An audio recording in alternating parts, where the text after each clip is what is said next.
a brand new chapter. And what a day we have ahead of us here at the Honor of Kings World Cup at E20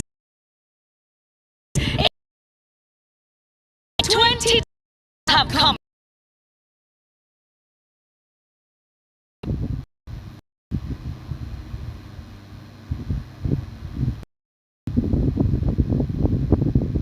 Win the championship. 12 teams have fallen, and now only 8 remain.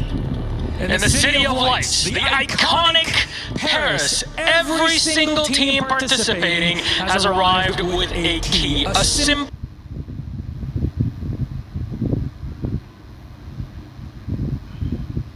of their participation at KWC at EWC 2026. But it's only the nature of competition. It is bittersweet.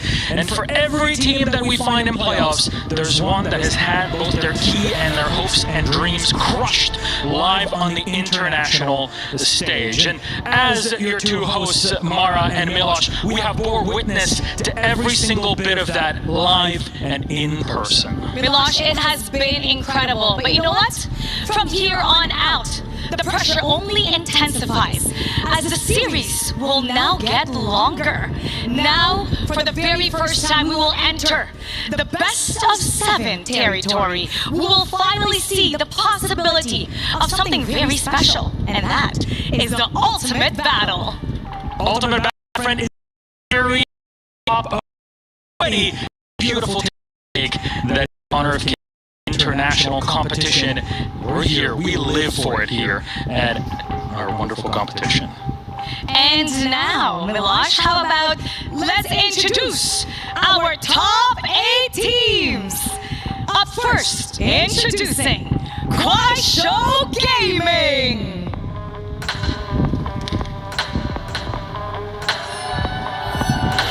LFF, Yula, Juhao, and Silence. Stuffed, Vertigo, Teagle, Clue, Highline, T-Bow, and Nighty.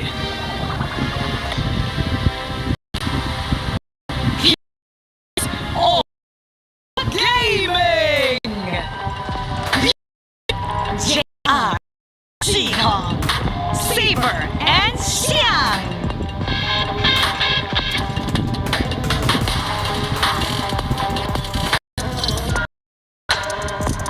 Put your hands together. T. Bao, Jianmei, and Lan Fang. Our next 2 teams are kicking off the playoffs here at KWC at EWC 2026. So join me in welcoming, first up, GK Esports! Gem, Musang King, Wei Je, and Shisan. A clean run through Group D gave them the privilege of choice. Discipline is their key strength, always ready to pounce on their opponent's mistake, no matter how small. And facing them is Team Nemesis! LCC, Jurl, Tian X, and Top Z. The runner-ups of Indonesia Kings Laga. Known to be optimistic and disciplined in the region. They have come to EWC reborn, transformed, and built to win. If I'm not mistaken, that's not all. I think there's one more missing, and Milosh, where's the trophy? I got you covered, don't worry about it. Mara, please, ladies and gentlemen, join me in welcoming our 2025 KWC and EWC champions, the legendary AGAL!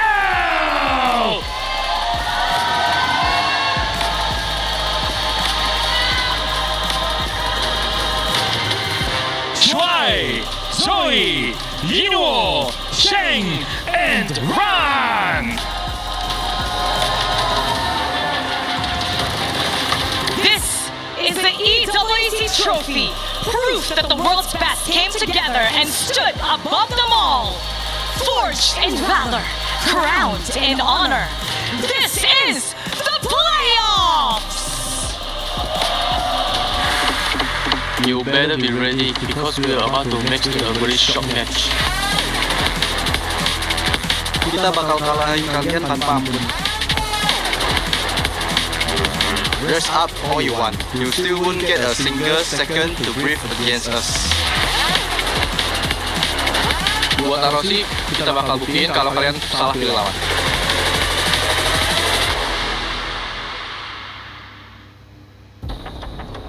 Wow, Mara, Milos, congratulations on an amazing opening ceremony. That was hype. I mean, seeing the players, seeing them looking at AGAL, that entrance, Isaac, I mean, that got me going. I don't think that they're looking at AGAL, they're looking at the trophy. They're looking at it happen to be in the way. I'm telling you, man, like, they want to come over here. They respect AGAL, that's for sure, but at the same time, they want to put their hands on the trophy. That is exactly why they came here. Sagi, my question is, did they sleep with it? Did they take the trophy home and then they just brought it back? What happened? I think you can think of it like this. They're the gatekeepers, they're the guardians of the trophy. And if you set your sight on that line, they're right in front of the trophy here. If you want to touch that KWC trophy, you gotta go to AGL as the final boss. You know, I love that, and I think that's exactly what these teams are thinking, but there's the first step before that you have to get through, and that's winning in this game, this set, day by day, moment by moment. The first opportunity is in front of both GK Esports and Team Nemesis.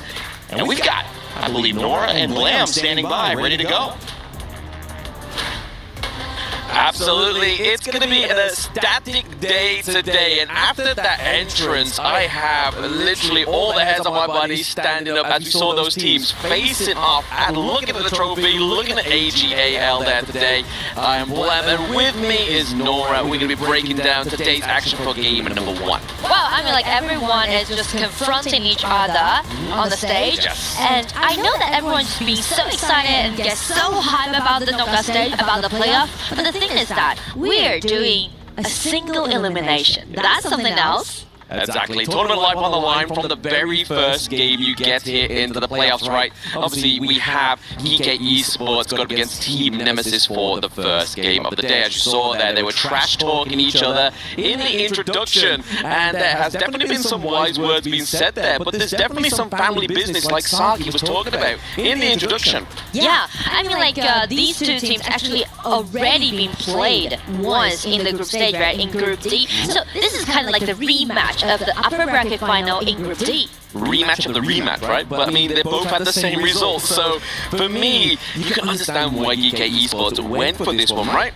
Yeah. They know they're going to beat this team. They are looking, as Shishan said, for a quick match. And as for Nemesis, as they also said, like, they know well about GK, right? Even though they lost the matchups, but they're ready to get revenge. So that's something to do with these two teams. They're already being so familiar with each other and also highlight the dropping quarters. That's the one. I mean, we saw within that interview as well, L wants revenge. Like, he definitely wants to make it sure that the IKL representatives have a team to be the first semi-finalist. I mean, that's a very sort of, like, insightful thing, right? But also history to be made if the IKL representatives are able to get into the semi-finals. We've not had that yet. Yeah, and actually we can just break it down a bit more for you guys who actually didn't, or if you missed the group stage that they played, right? As for GK Esports being the second place of MKL Spring, they got a clean 2-0 win in a row and just seed into the playoff. And as for Nemesis, as the second place of IKL Spring, they were put into the lower bracket by GK Esports, but with a 2-0 clean win against Boom Esports again, they just still made it into the playoff. Exactly. I mean, they both came here with a bit of ease, right? Obviously, we saw that GK was able to get there with, probably say, a little bit more ease than obviously Team Nemesis did towards the end there, especially yesterday's matches as well. It was definitely a hard while swallow there for them. But obviously, Sagi was talking about obviously YU and TNX also being teammates last year on Dominator Esports, which was Team Nemesis before coming into this competition. But L was on there as well, right? So L not only wants revenge from that last series, he wants revenge against his ex-teammate YU. So definitely those players know each other very well and also speak to their journey. For example, Guai Yu just mentioned, right? He actually he's gonna be so hyped about taking into the journey into the KWC. And as for the other team members, a lot of team members are actually being their second time attending into the KWC, but lots of them just made it to the quarterfinal, which is the stage that they are right now. Yeah, exactly. I think we can't not mention Musang King, right? He's been here for every EWC appearance of Hate Showcase so far, right? Obviously, first year with LGLD Malaysia. Yeah. Exactly. He was able to get to the second place against the KPL Dream Team. But then last year, that's where we start getting a bit of an interesting story. It's the fact that Musang King and his team got knocked out in the group stage. So already Musang King is here for his third rendition of KWC to get further. He's into the playoffs. He wants to make it into the semi-finals with his new band of brothers. And who's gonna play against him right in the jungle? Well, BTNX actually started back in 2020. Okay, tournament. Also, it's going to be his second time in KWC. Last year, he didn't even make it to the quarterfinal, but this time, I mean, like, he's ready for the KWC. It's the same story on two different pages, right? But it's all about who's going to write the next chapter between these two teams. Is it going to be the representative from MKL? Is it going to be the representative from IKL? And exactly, yeah, it's always this mashup. We always talk about IKL, PKL, sort of like Revenge Tour, but maybe this is the sort of branch out to a new universe between these two regions. Yeah, and also because they are very experienced in their own region, and so does mean that they are not they can do very well in the best of 7, right? Because they played that first 7 in the playoffs back in their own region. But we are doing single elimination, which means no Taurus is going to be put into the playoff. And also the prize pool. I'm always going to be... Right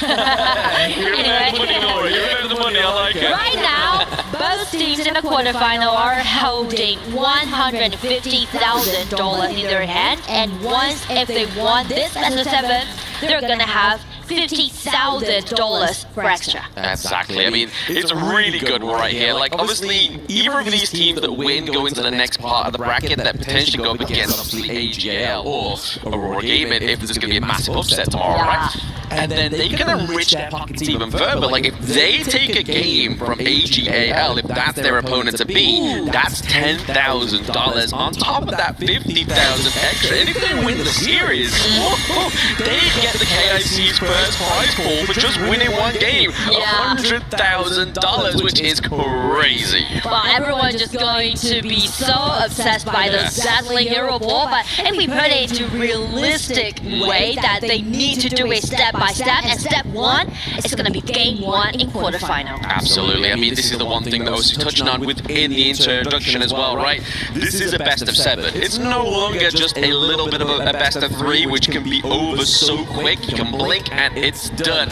No, this could potentially be a marathon between these two teams. Team Nemesis is going to be on the blue side here. We see that Team GK Esports is going to be on red. So what are we looking for in this game 1? Is this going to be kind of a similar story to the best of 3, or will they kind of change it up just so they've got heroes to last them through all these games? Well, let's just bring a bit more.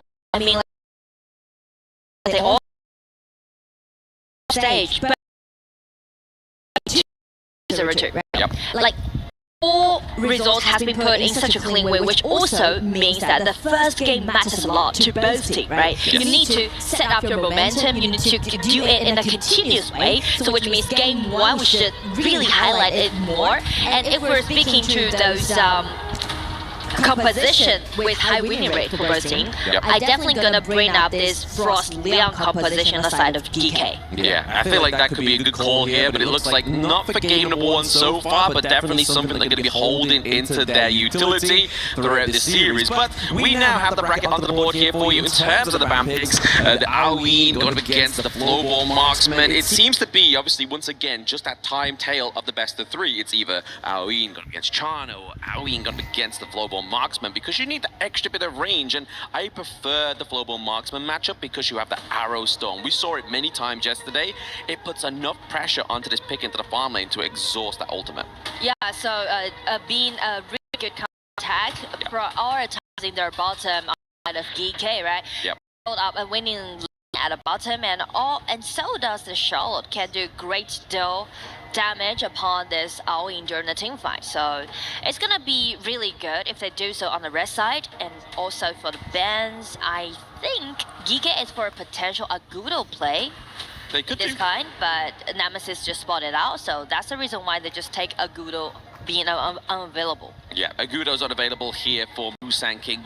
So he used back when we had Blind Draft, but he's taken a back off of Jushi's Blast here. He's going for Monkey.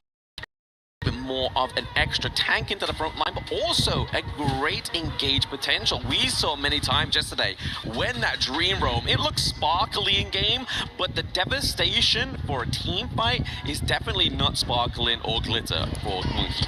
Yeah, I mean like double initiator, double engagement, and also double tanks. That's what we're gonna say on the side of GK Esports, and also like just feel the hype of the ground right now, of the stage right now, because we are doing a single elimination, and we mentioned about what brought them into this journey this year. So everyone just aiming to the trophy, standing right in front of them. Absolutely, eyes on the prize, and not only for the cash prize, but for that golden trophy right in front of them, as you say there, Nora. As well, we are crowning our first semi-finalist today as well. So that's going to be a huge...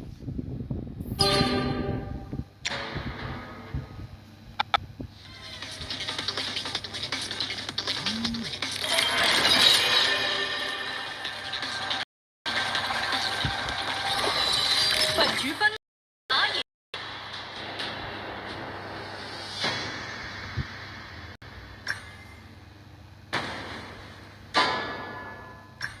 世间行乐亦如此，古来万事公流水。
奇迹之旅，永无止境。收到。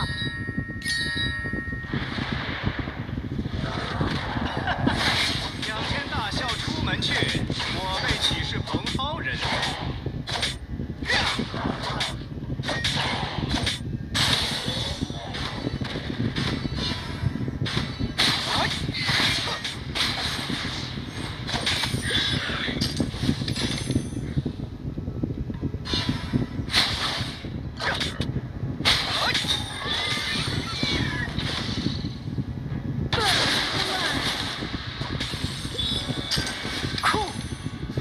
多谢。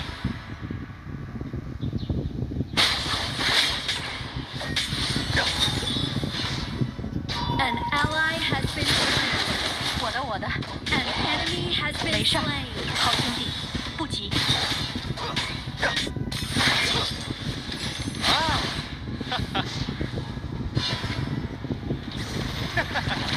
顽抗，让他士气大发。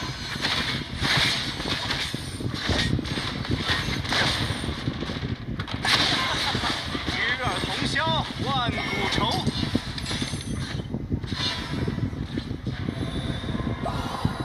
十步杀一人，千里不留行。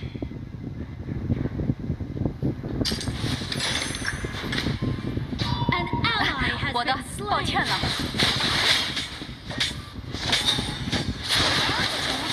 暴君降临，防御塔护盾消失，摩车出击。收到。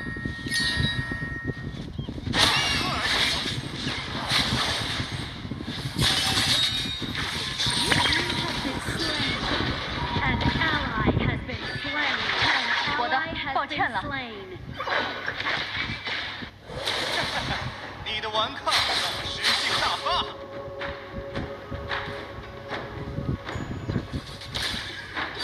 Enemy killing spree. 我的好兄弟，不急。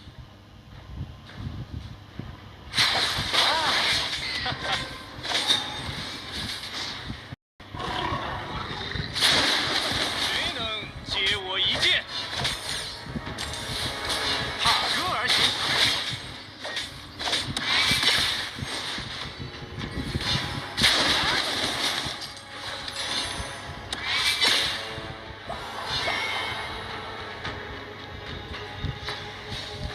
情怀，懂不懂？看剑。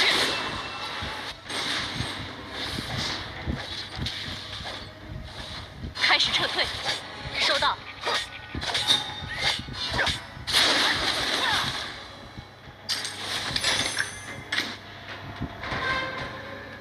飒沓如流星。 Your turret has been destroyed. Enemy rampage.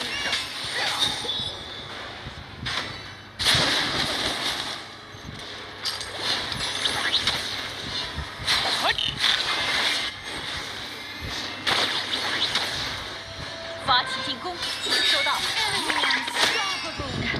我的。 Enemy double kill. 没事儿，不急。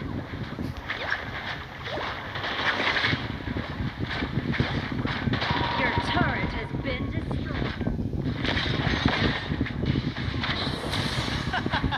两千大 Ally 小 has 回 been 去， slain. 我们 Enemy legendary. Enemy double kill. 我的，抱歉了。我方高地防护队正在被攻击。 Enemy triple kill. 收到。收到。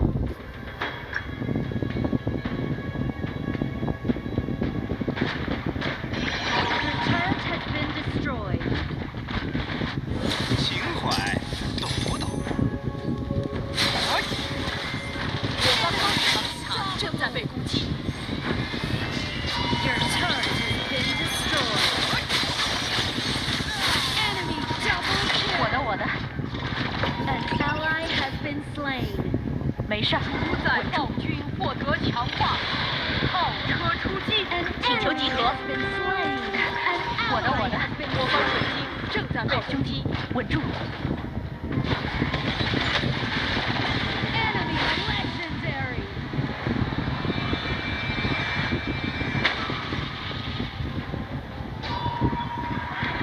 Defeat.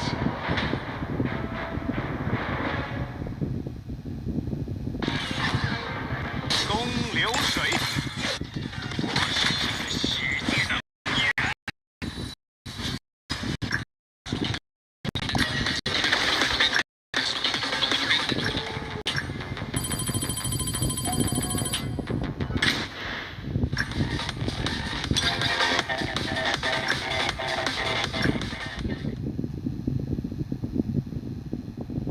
looking for some kind of come around here, wrap around onto Team Nemesis. The flash here being used. Ooh. We have the Dream Rope. They capture the Crimson Golem, but for what is going to be cost here at Team Nemesis? It's a 2-1 trade for now. Tufts into the back line. He tries to get the kill onto Gem. Gem gets out by the liquor light. I mean, one sacrifice that made by the trade for 3.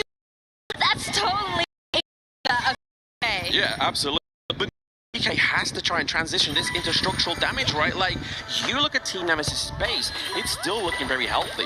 Yeah, I do like the way how they just kind of lay back, you know? Yeah. After Haya break out his ulti, everyone just waiting there with full composure and just check the ulti, break down that Smokey, and also flash in by Charlotte. It's just like initiate for the whole team fight. Exactly. When you got 3 kind of initiations, kind of types there for the side of Geek Esports, it gives you so much flavor to work with, right?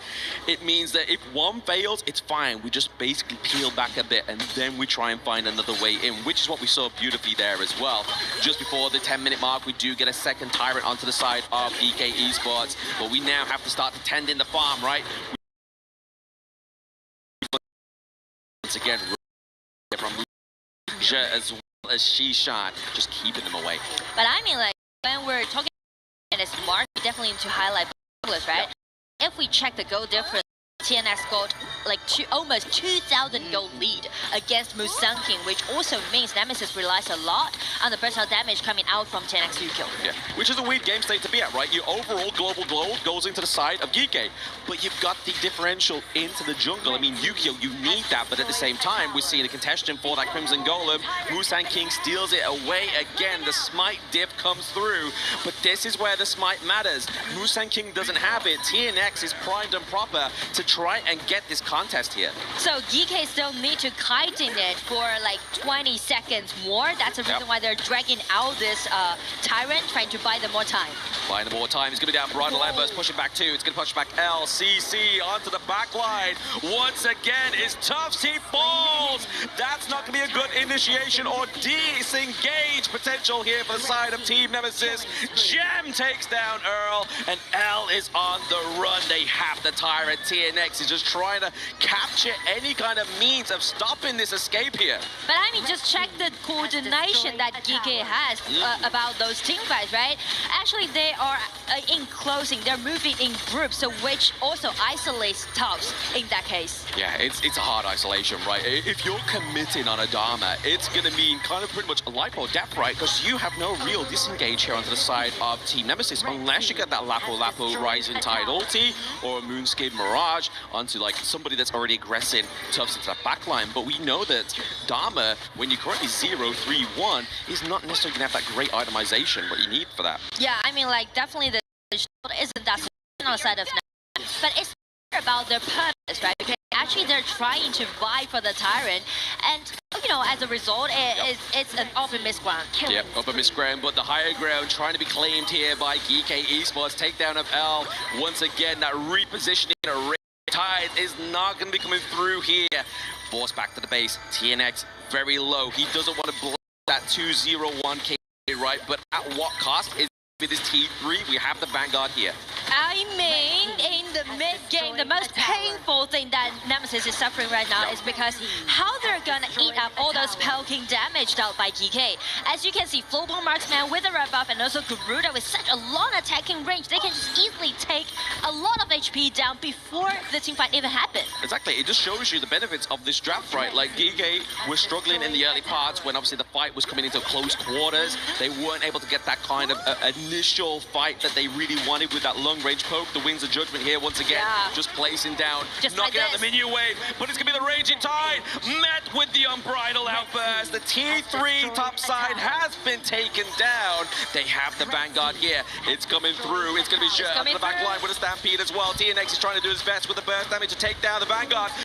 Connects Musang King onto the line, but it's not enough. They have damage. They minion wave here into mid. Nemesis has to mount a defense. Oh, game 1 goes to Geek. Such a clean operation that GK did. Well, it's kind be a little bit chaotic in the early game, but they just pull themselves together in such a quick way and just check the settings that they made around the 10 minutes mark. Show their composure, show their experience, show their determination to game. Yeah, they're just like the kettle that I use frequently in the green room. You're just waiting for it to boil, and then when it goes ding, you get the hot water, you get what you wanted and what you came for, and that's exactly what GK came for, is Game 1 victory. We go back to what we were saying in the pre-game. Game 1, match 1 means so much to these two teams. And I do like the way how they execute their composition in the mid-game. Just check those settings that they made, right? Yep. Around the 4 minutes mark, I do appreciate CC's 1-1 that was so just set really high. But when we getting into the mid-game, you can see like poking damage. It's like too much for Nemesis to soak in. Oh, absolutely, it's too much. I mean, you look at right, obviously, if L falls, who's going to be the one that's going to be taking the brunt of that damage? Naturally, Tufts, right? Obviously, you normally see the Dharma go for the Either Phoenix later on within the game in terms of itemization. But the fact is, you weren't able to claim that because a lot of these team fights that make a difference. See, he dives in, there's no follow-up. All they're really hoping for is a takedown of that Tyrant, which is what TNX did there. But what they did, what they didn't do, is what the panelists are going to talk through now for you. So Rain Day, take it away. I feel like it's all upon to one different decision that Nemesis tried to guarantee the Tyrant, but as for GK, it's not that. Well, thank you guys for the analysis, Snorum and Mitch. Or Blam. I don't know, man. Listen, I don't know anymore. I almost Blim at that point because I was myself on the timings of some of these things. I said, I'm not going to say Blim. I'm going to go Mitch. And we're going to keep it. We're going to keep it true. Whatever it is, we're saying true things here. And speaking of that, I will say that it was a great game for Musang King on the Menki. Did not die. And that was also a major element of this whole team from GK Esports. They kept themselves in the mix, Isaac, but how did they do so well? How did they turn this game into their favor? I think that that's the difference between best of 3 and best of 7s, right? Like heroes like the Monkey just come in right now and they become like the first pick, something that you would not have seen in the play-ins or in the group stages, right? Because there's so many other options out there that you can actually use.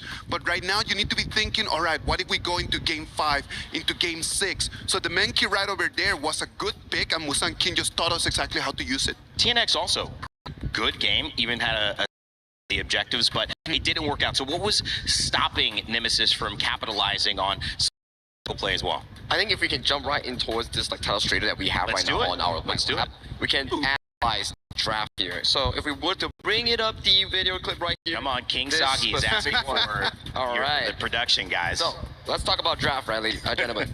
So in game 1, yes, you want to start off strong, but in the BO7 series, you drafted the lone, this thing over here, Haya, Ukyo, and Lapu Lapu. These 4 picks are extremely expensive, and we practice the global ban pick. So once they have selected these 4 picks, it's gone for the remainder of the BO7. That is aggressive, man. Like they decide, you know what, I'm gonna take the tempo at the beginning of the game with the Ukyo, and then with the Aoyang and with the Lapu Lapu, everything's gonna go well for us. Now, to their point as well, once you take the Aoyang, you're thinking like, okay, I have strong burst, I have strong sustain, but what does Aoyang lack? Long range, dive capability. So what do they pick? They're like, okay, let's do a Flowball Marksman. Let's do a Garuda. Then you're thinking like, man, I don't have range. How do I reach the backline coming in from this? And I don't have enough DPS to realistically take down this Monkey here. So the last 3 picks coming in from the side of GK Esports just perfectly dismantling the side of Nemesis. They decide just, you know what, you want to play aggressive. I'm gonna just kind of like hold it for the first 4, 5, 6 minutes. I'm gonna try to survive, and then after that mid-late game, you have nothing to answer back. Seems like looking back, it's a bit of a mistake, but also they're prioritizing getting somebody strong in the farm lane, and you could say maybe that's the general idea. However, they don't do enough with the bans to avoid taking mid laners like the Garuda that you mentioned that could be effective from range, so they don't actually have to fight with Aoyang, and so they don't get that game plan going, Sagi, is kind of what you're saying. Yeah, they wanted to use the Ukyo, they wanted to use the strong engage coming in from the side of Team Nemesis to look for those engages here, but GK Esports play really safe and they stall to this crucial fight. Let me look it up. It's going to be the 10th minute fight that we will be having on our screen. Take a look at this. Tufzy all the way towards the back line here. He doesn't get it. After this point, you're thinking like, oh, we got the Tyrant, but every single one of our members are incapable of fighting anymore. And it's just a clean and easy Coming in from GK Esports. I'm telling you, right over here is the moment where Musang King just popped up, man. Like, he just comes in, he sees Tubbs just jumping in too late, a little bit too deep and too early, I would actually say. And then after that, they get the turret. That is good, but to what cost? 3 people, then they lose the mid turret, and then they lose the game because then their high ground is open. And this high ground that we talk about, right? Look at the range advantage coming in from both Garuda and Marksman. Before they're already low HP, they're forced to fight. They don't. Poof. It's just them after damage that you can deal. I mentioned Musang King at the pick. Unlike a Jing, who has to get in, do his burst damage, and then get out, he could stay a little bit more in the fight, right? And so that also makes it a problem for the Aoyin to reach, because he's got to deal with Musang King and the Minky jumping in on him the entire time. It is tanky, it is mobile, it deals damage. Clearly, it's not very early game, and that is one of the difficult parts of it. But when you're a team like GK Esports and you can actually understand how to just kind of like just hold it for a little bit longer, understanding the times, then actually that hero works really well. So, Sagi, let's go back to Team Nemesis, right? You look at this draft, you look at the results of it. Gen X has a decent game. You also look at maybe the mid lane as well. They drafted expensive picks in the Haya. You see the Lapu Lapu that we've seen, the Dharma that I was talking about with Kin, and the slam against the wall when you have that. What is the strategy now? Because they've used those picks, and now they haven't won the game. Do you go a little bit more conservative, or do you go back and say, okay, we're picking 4 strong heroes again? I think if you are on the side of the coaching staff for the side of Team Nemesis, you will want to go strong again, because in this power ranking that we are having for Team Nemesis and GK Esports, it's largely slanted over to the side of GK here. So if you want your team to feel much more confident, like what they did back in the group stage, you need to draft a strong one so they can actually come in towards the series and start feeling good. I think that the biggest problem right now is that they took the Lapu Lapu, they did not win. Right. In front of them, GK already had the Tramphase, so Tramphase is not going to be available because they're going to ban it. So that forced them already into different kind of roamers, because those kind of like just tanky roamers that have been really meta for this 2026 KWC are just not going to be available for Game 2 and Game 3. Was it the Zhongfei on the side of GK that they had? Okay, so that's also not available for them. That works out in the way, so they could trade that in the roam position. Correct. They've gotten rid of the Lapu Lapu as an option. But that also means that, looking back at it, Lapu Lapu is available on the side of GK if they want to go that route. So prioritizing what you want and where you're going to sometimes ban away or pick away, these best of 7 start to become more of that chess that you had mentioned, Sagi, where these teams are not just playing 1 game away, they're playing 4 games away, or maybe even 5 games away, looking at that Game 7. And it goes to show how important pick and ban is coming in for a best of 7 series here, especially when you're talking about like, okay, now Game 2, what do you do on the side of GK Esports? Like, yeah, we can give them more picks, because if they still don't win with those strong picks, they're going to disrupt their entire tempo when it comes to building those important drafts later on. You're going to start feeling more and more pressure as the series grows into the later stages. As long as your hero pool is deep enough, you're going to be fine. It's just 1 game in a best of 7. It's totally okay. But the problem is, if your hero pool is not that deep, and right now your heroes are just kind of just becoming a little bit more limited, then that is going to be tough. Power draft, you thinking? They go back to it? Actually, power draft, I do believe that the idea is going to be in this game number 2. What do you think, Sagi? I think maybe on a Pei Luna, something like a jungle assassin coming in from TNX, then giving CC more room to perform on those late game carries. That's my ideal scenario coming in for the side of Team Nemesis. Well, Team Nemesis already find themselves behind in Game 1. GK Esports off to the races, but it was some fourth. However, was able to disrupt Musang getting punished. Can find a way to turn this draft around and maybe turn around Game 2 to a tied up 3 of 7 KWC. So don't go anywhere. This series is just starting. Let's send it back over to Blam and Nora and talk about what they think. Thank you very much, Evan Day.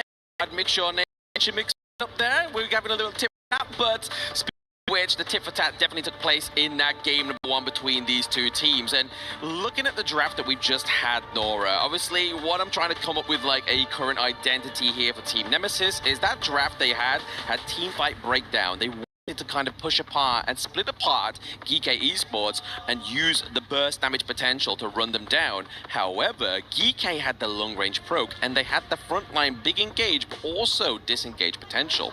But that also means like Nemesis is trying to play in a more aggressive way, right? Just like you said, right? They're trying to initiate. So in that case, maybe this time they will go for the Zhang Fei pick or like pick something like Pei. On the side of Nemesis. It's available, right? I mean, that definitely gives TNX kind of like a green light go here because Pei has not been banned. They banned out the Aoyin because they picked it in game number 1. They don't want to see the Princess Frost and Liang combo that you were talking about in the first pre-game as well here. So the side of GK, they're like, you know what? Let's give some AOV love. Let's pick the Lorien here. And Shan's going to be navigating that one. What do we think about this? Well, Lorien, I do love this Lorien pick because Lorien can be so well-rounded in this patch, right?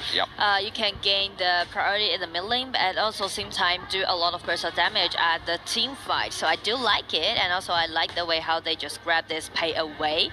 Paired up with Channel, build himself up a winning lane at the bottom. So I do like the way how GK is doing right now. Yeah, I love the 4D chess aspect of this draft so far, right? Obviously, we don't ban out the Pei, we don't ban out the Ali, but we ban out the Mai Shiranui. Knowing that the fact is kind of like, okay, so Mai's not here, so we've not got one counter against Ali, and all the fact that Mai's been banned, they're like, okay, we're going to go for the dire deal, like Isaac said on the panel there, and now, like, because they had to lock this in, it gave the complete disguise, saying, hey, we get the Pei instead. Really, here for the side of GK, they go for the Pei, and we know Musang King loves the Gudo, which is kind of more of like a passive, but keeps that same kind of momentum. But Pei, he's full aggression. He is ready to go when it's the 1 second of the game. And I do like the way how TNX is respond to this play by using his signature hero Jhin, right? It's kind of spicy right now because like both assassins play as a jungler. It's always going to be so entertaining to watch. Very entertaining, but even more so, once again, you catch out these kind of synergizing picks within the heroes, right?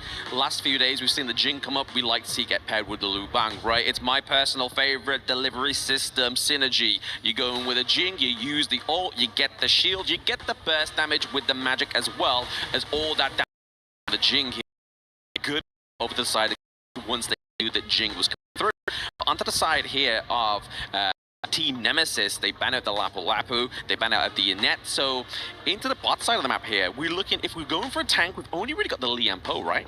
Yeah, I mean, Lian Po can be a really nice choice on the side of GK if they're trying to, you know, scatter the whole composition. And also paired up with this Dharma, it can just build up a really comfortable setting for both Channel and Pei to do the damage that they want to do. Yeah, this is a statement piece here by Guayu, right? Like, he's like, I saw what you was trying to do, Tubbs, in that game number 1, but I'm going to show you how it is going to be orchestrated here for the team GK Esports. But I do like the Liam saying it's going to be enough to kind of tear apart the identity of side of Team Nemesis. Tremor Smash is going to be a huge setup, but one hero that's not affected by that is this Angela, right, Nora?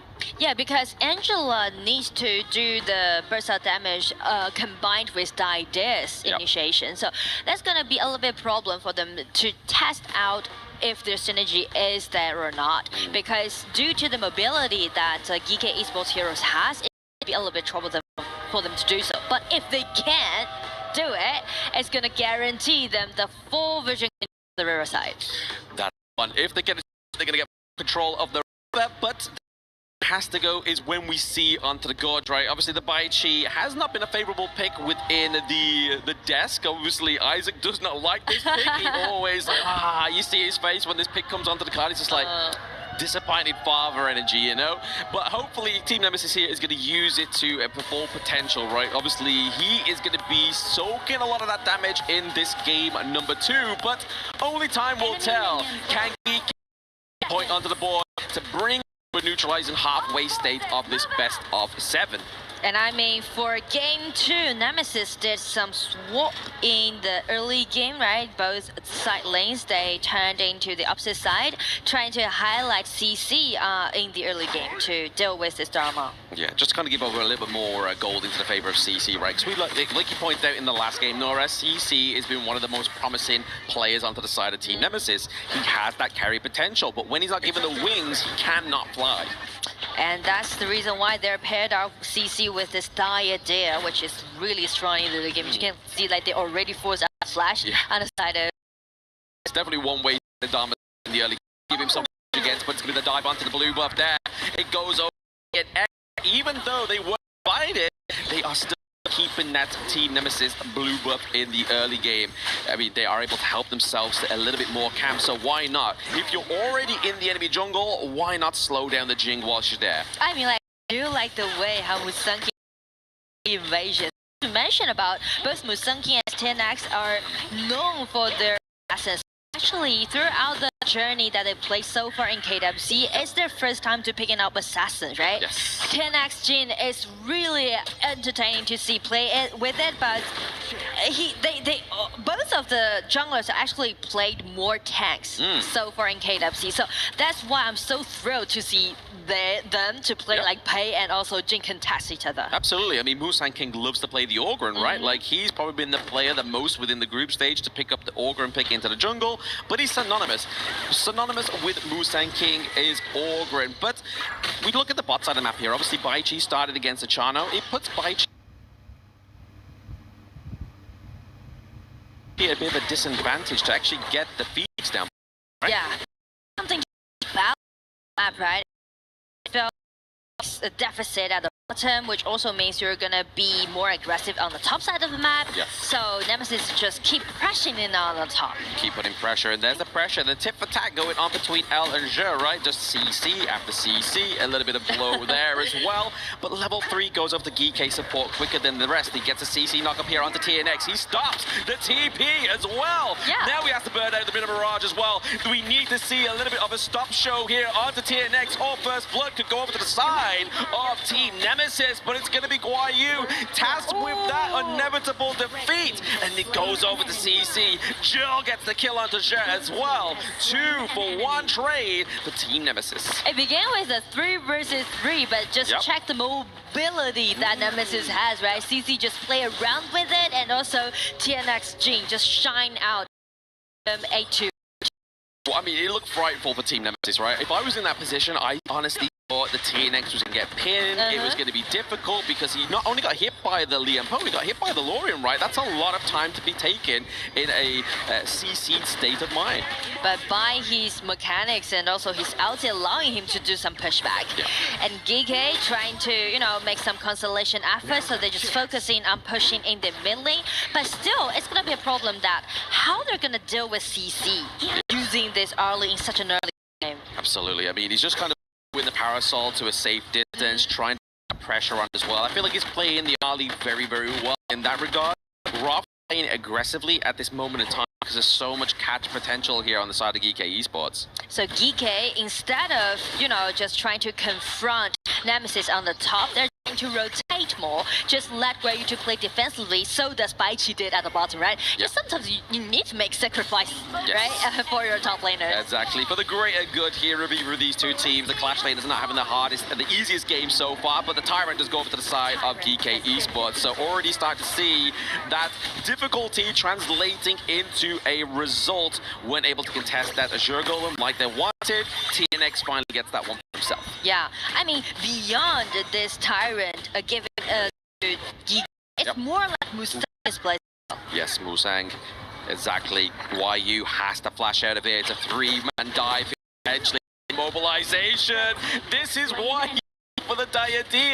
It's those fast rotating single pickups that you can have here with such immense burn by the Angela. Yeah, not even mention to those damage that they had. So actually they are making trades. You can see Nemesis, they prioritize CC a lot, just play around him, just trying to push him forward at top lane. But as for GK, they actually make a lot of sacrifices on this Wei Yu, but they also take down the tier 1 tower at the bottom. So like fair trade they're making right now. It is a fair trade. I would honestly say that I think GK's part of the deal was probably a little bit more promising. I would like to be on their end, because if you look at it, the only way that rate of interest comes back for Team Nemesis is if CC gets the game that he wants, right?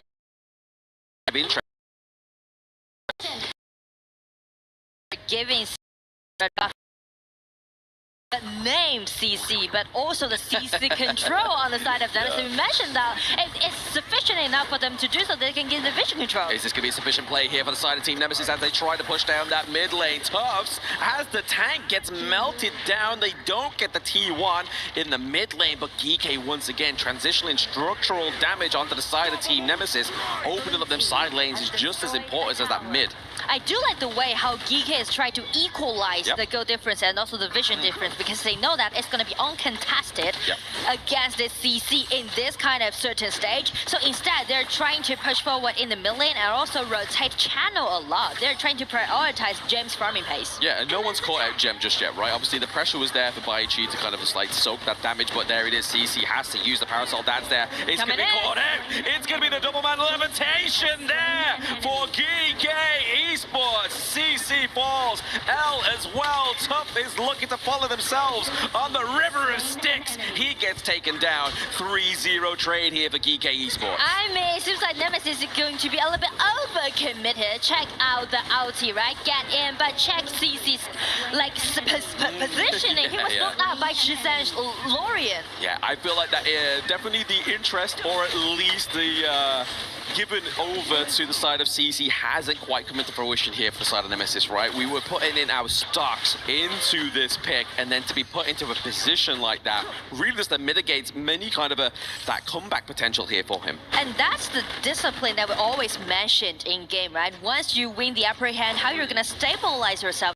Like after they got the time, and they're just gonna be a little bit overcommitted, a little bit reckless. But speak to GK, they're just, you know, play defensively but effectively. Yeah, they're playing everything within their hands, right? They're not kind of, to be honest, GK should be the ones playing aggressively, like you were saying, Nora, because they have Tyrant buff. But you see it here, well, what can we overcome this Tyrant buff with how many are remaining?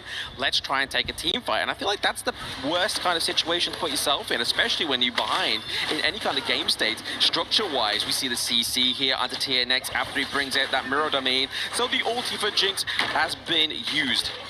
I mean, like, in that case, I do want to highlight Musanki's playstyle, right? Because of his pathing, he's not only doing those early invasions, trying to harass TNX a lot, but also distracting Nemesis, pushing strategy on the top. You know, he's buying a lot of time for himself and also...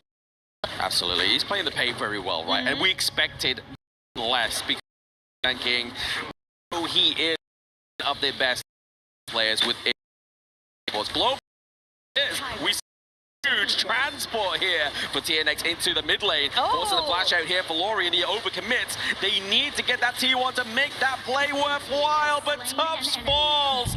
There is no minion waves to get the result that they want. L has to flash. Use the art link to stay safe. It was Nemesis trying to make some trouble against GK, but it's GK again making a nice counter-attack and pushing back. Yeah, no, you saw the aggression, right? Obviously this replay, you saw it's already past the point where TNX made that huge dive with the mirror clone, right? And it was all for that T1 in mid lane. They weren't able to get it, and they lost so much in that means. I mean, like, TNX, I do like the way how he's showing his aggression, but the thing is that if he's trying to make that turret dive possible, it's gonna be a little bit too much for them to do. It's gonna be a nothing fight right now. It's gonna be ulti. I mean, now, but he's just being isolated, and it's gonna be because of it to Shizan. It's gonna be a 2-2 trade as a result. At least TNX a little bit of something for that one, right? L already overstated that play. He got caught out by you, but then TNX, the savior of the side of Team Nemesis, was able to pick up a double kill at least. But it just means the inevitable still happened. They're still behind in the gold, so they aren't able to kind of get as much of an impact as they would. If this was like a 4-minute mark team fight, it would have been a lot better for them. And I mean, like, speak of impact. Don't we lost Gem this channel, right? He's farming up in a sneaky way, actually. No one's actually putting Gem on the spotlight, but, you know, in the late game, Channel's definitely gonna win the upper hand against Ollie. So that's the thing for GK. Yeah, absolutely. Chano, great counter against the Ollie there, just in terms of obviously the way the kit works. But now, obviously, Tyrant, Overlord, both up, both empowered here.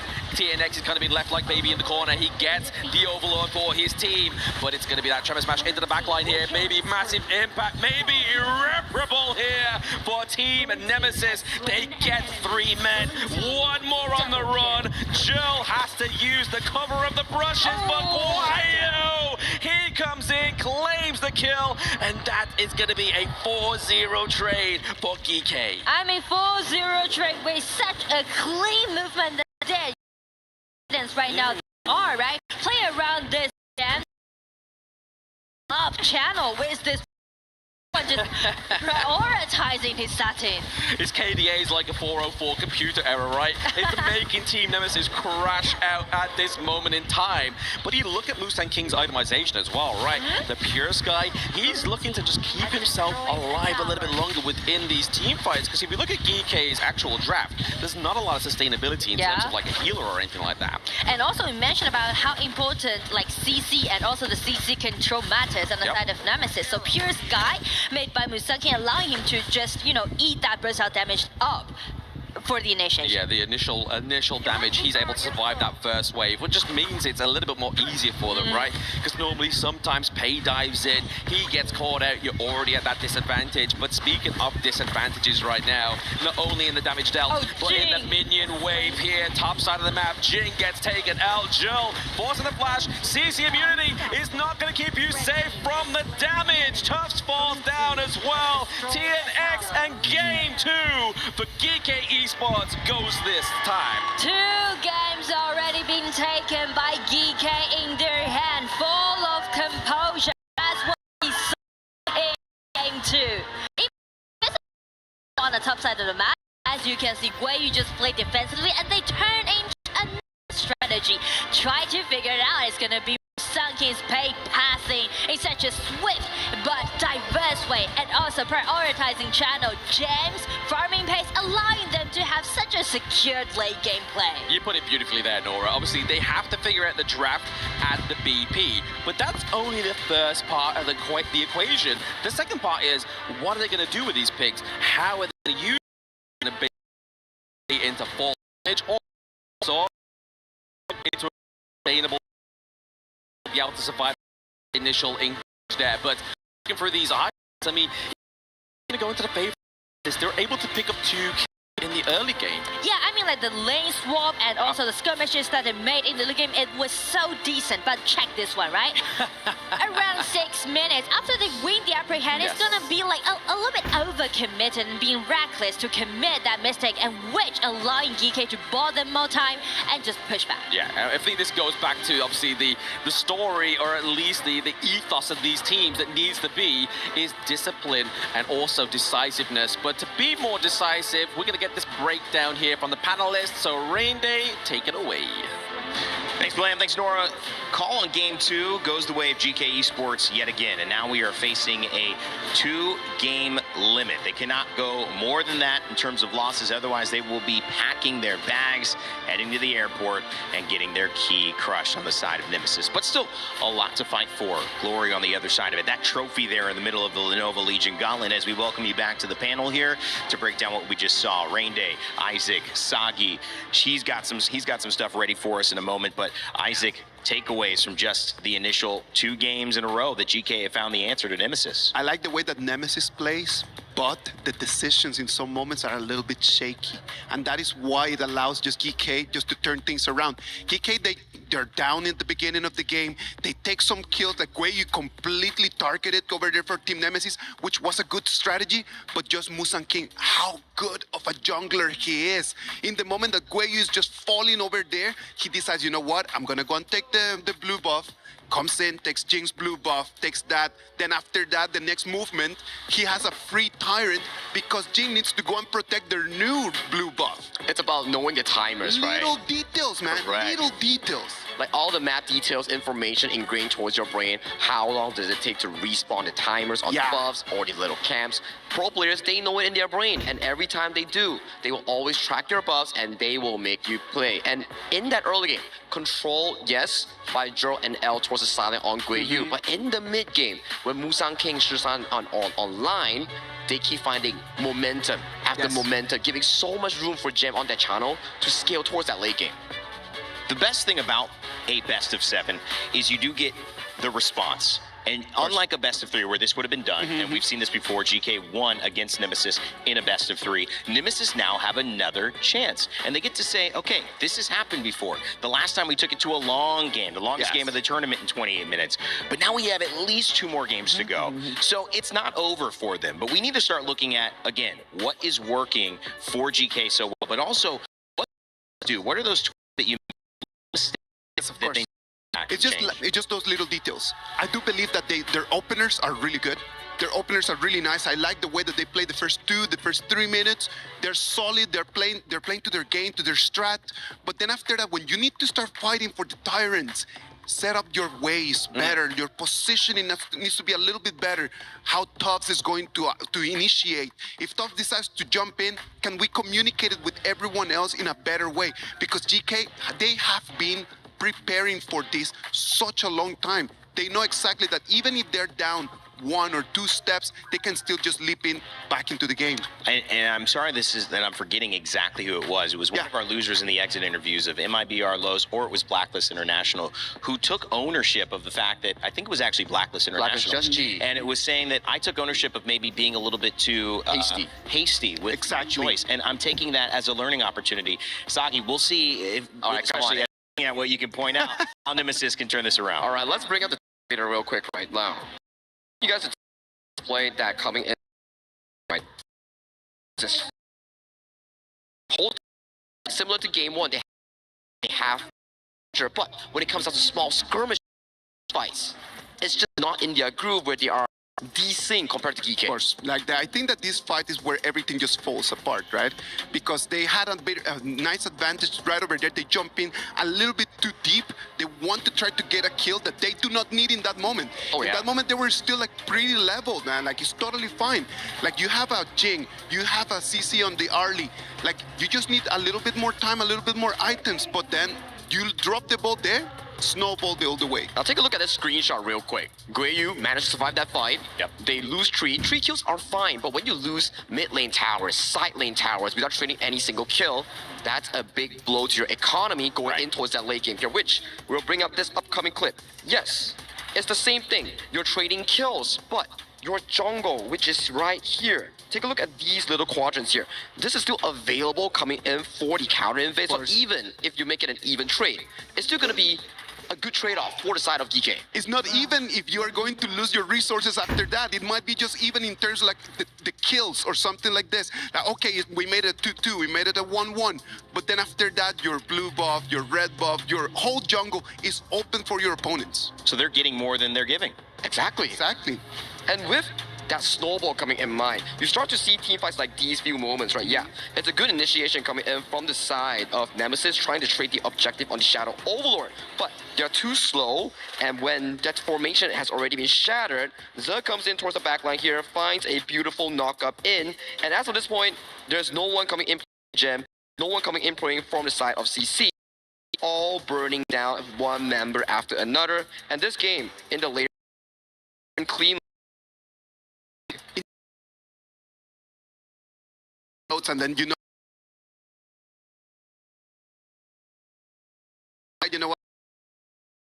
what it means? Kaboom. Kaboom. Kaboom, you're gone. And so that seems to be the way that this game has gone. There have been a little moment here and there where Nemesis could have played or approached it a little more disciplined, less hasty, or a little bit more in sync, one of the words that you mentioned as well, and maybe stayed in it. But they have made those moments, they haven't taken advantage of those moments. GK have, and then it's gone, how do you say?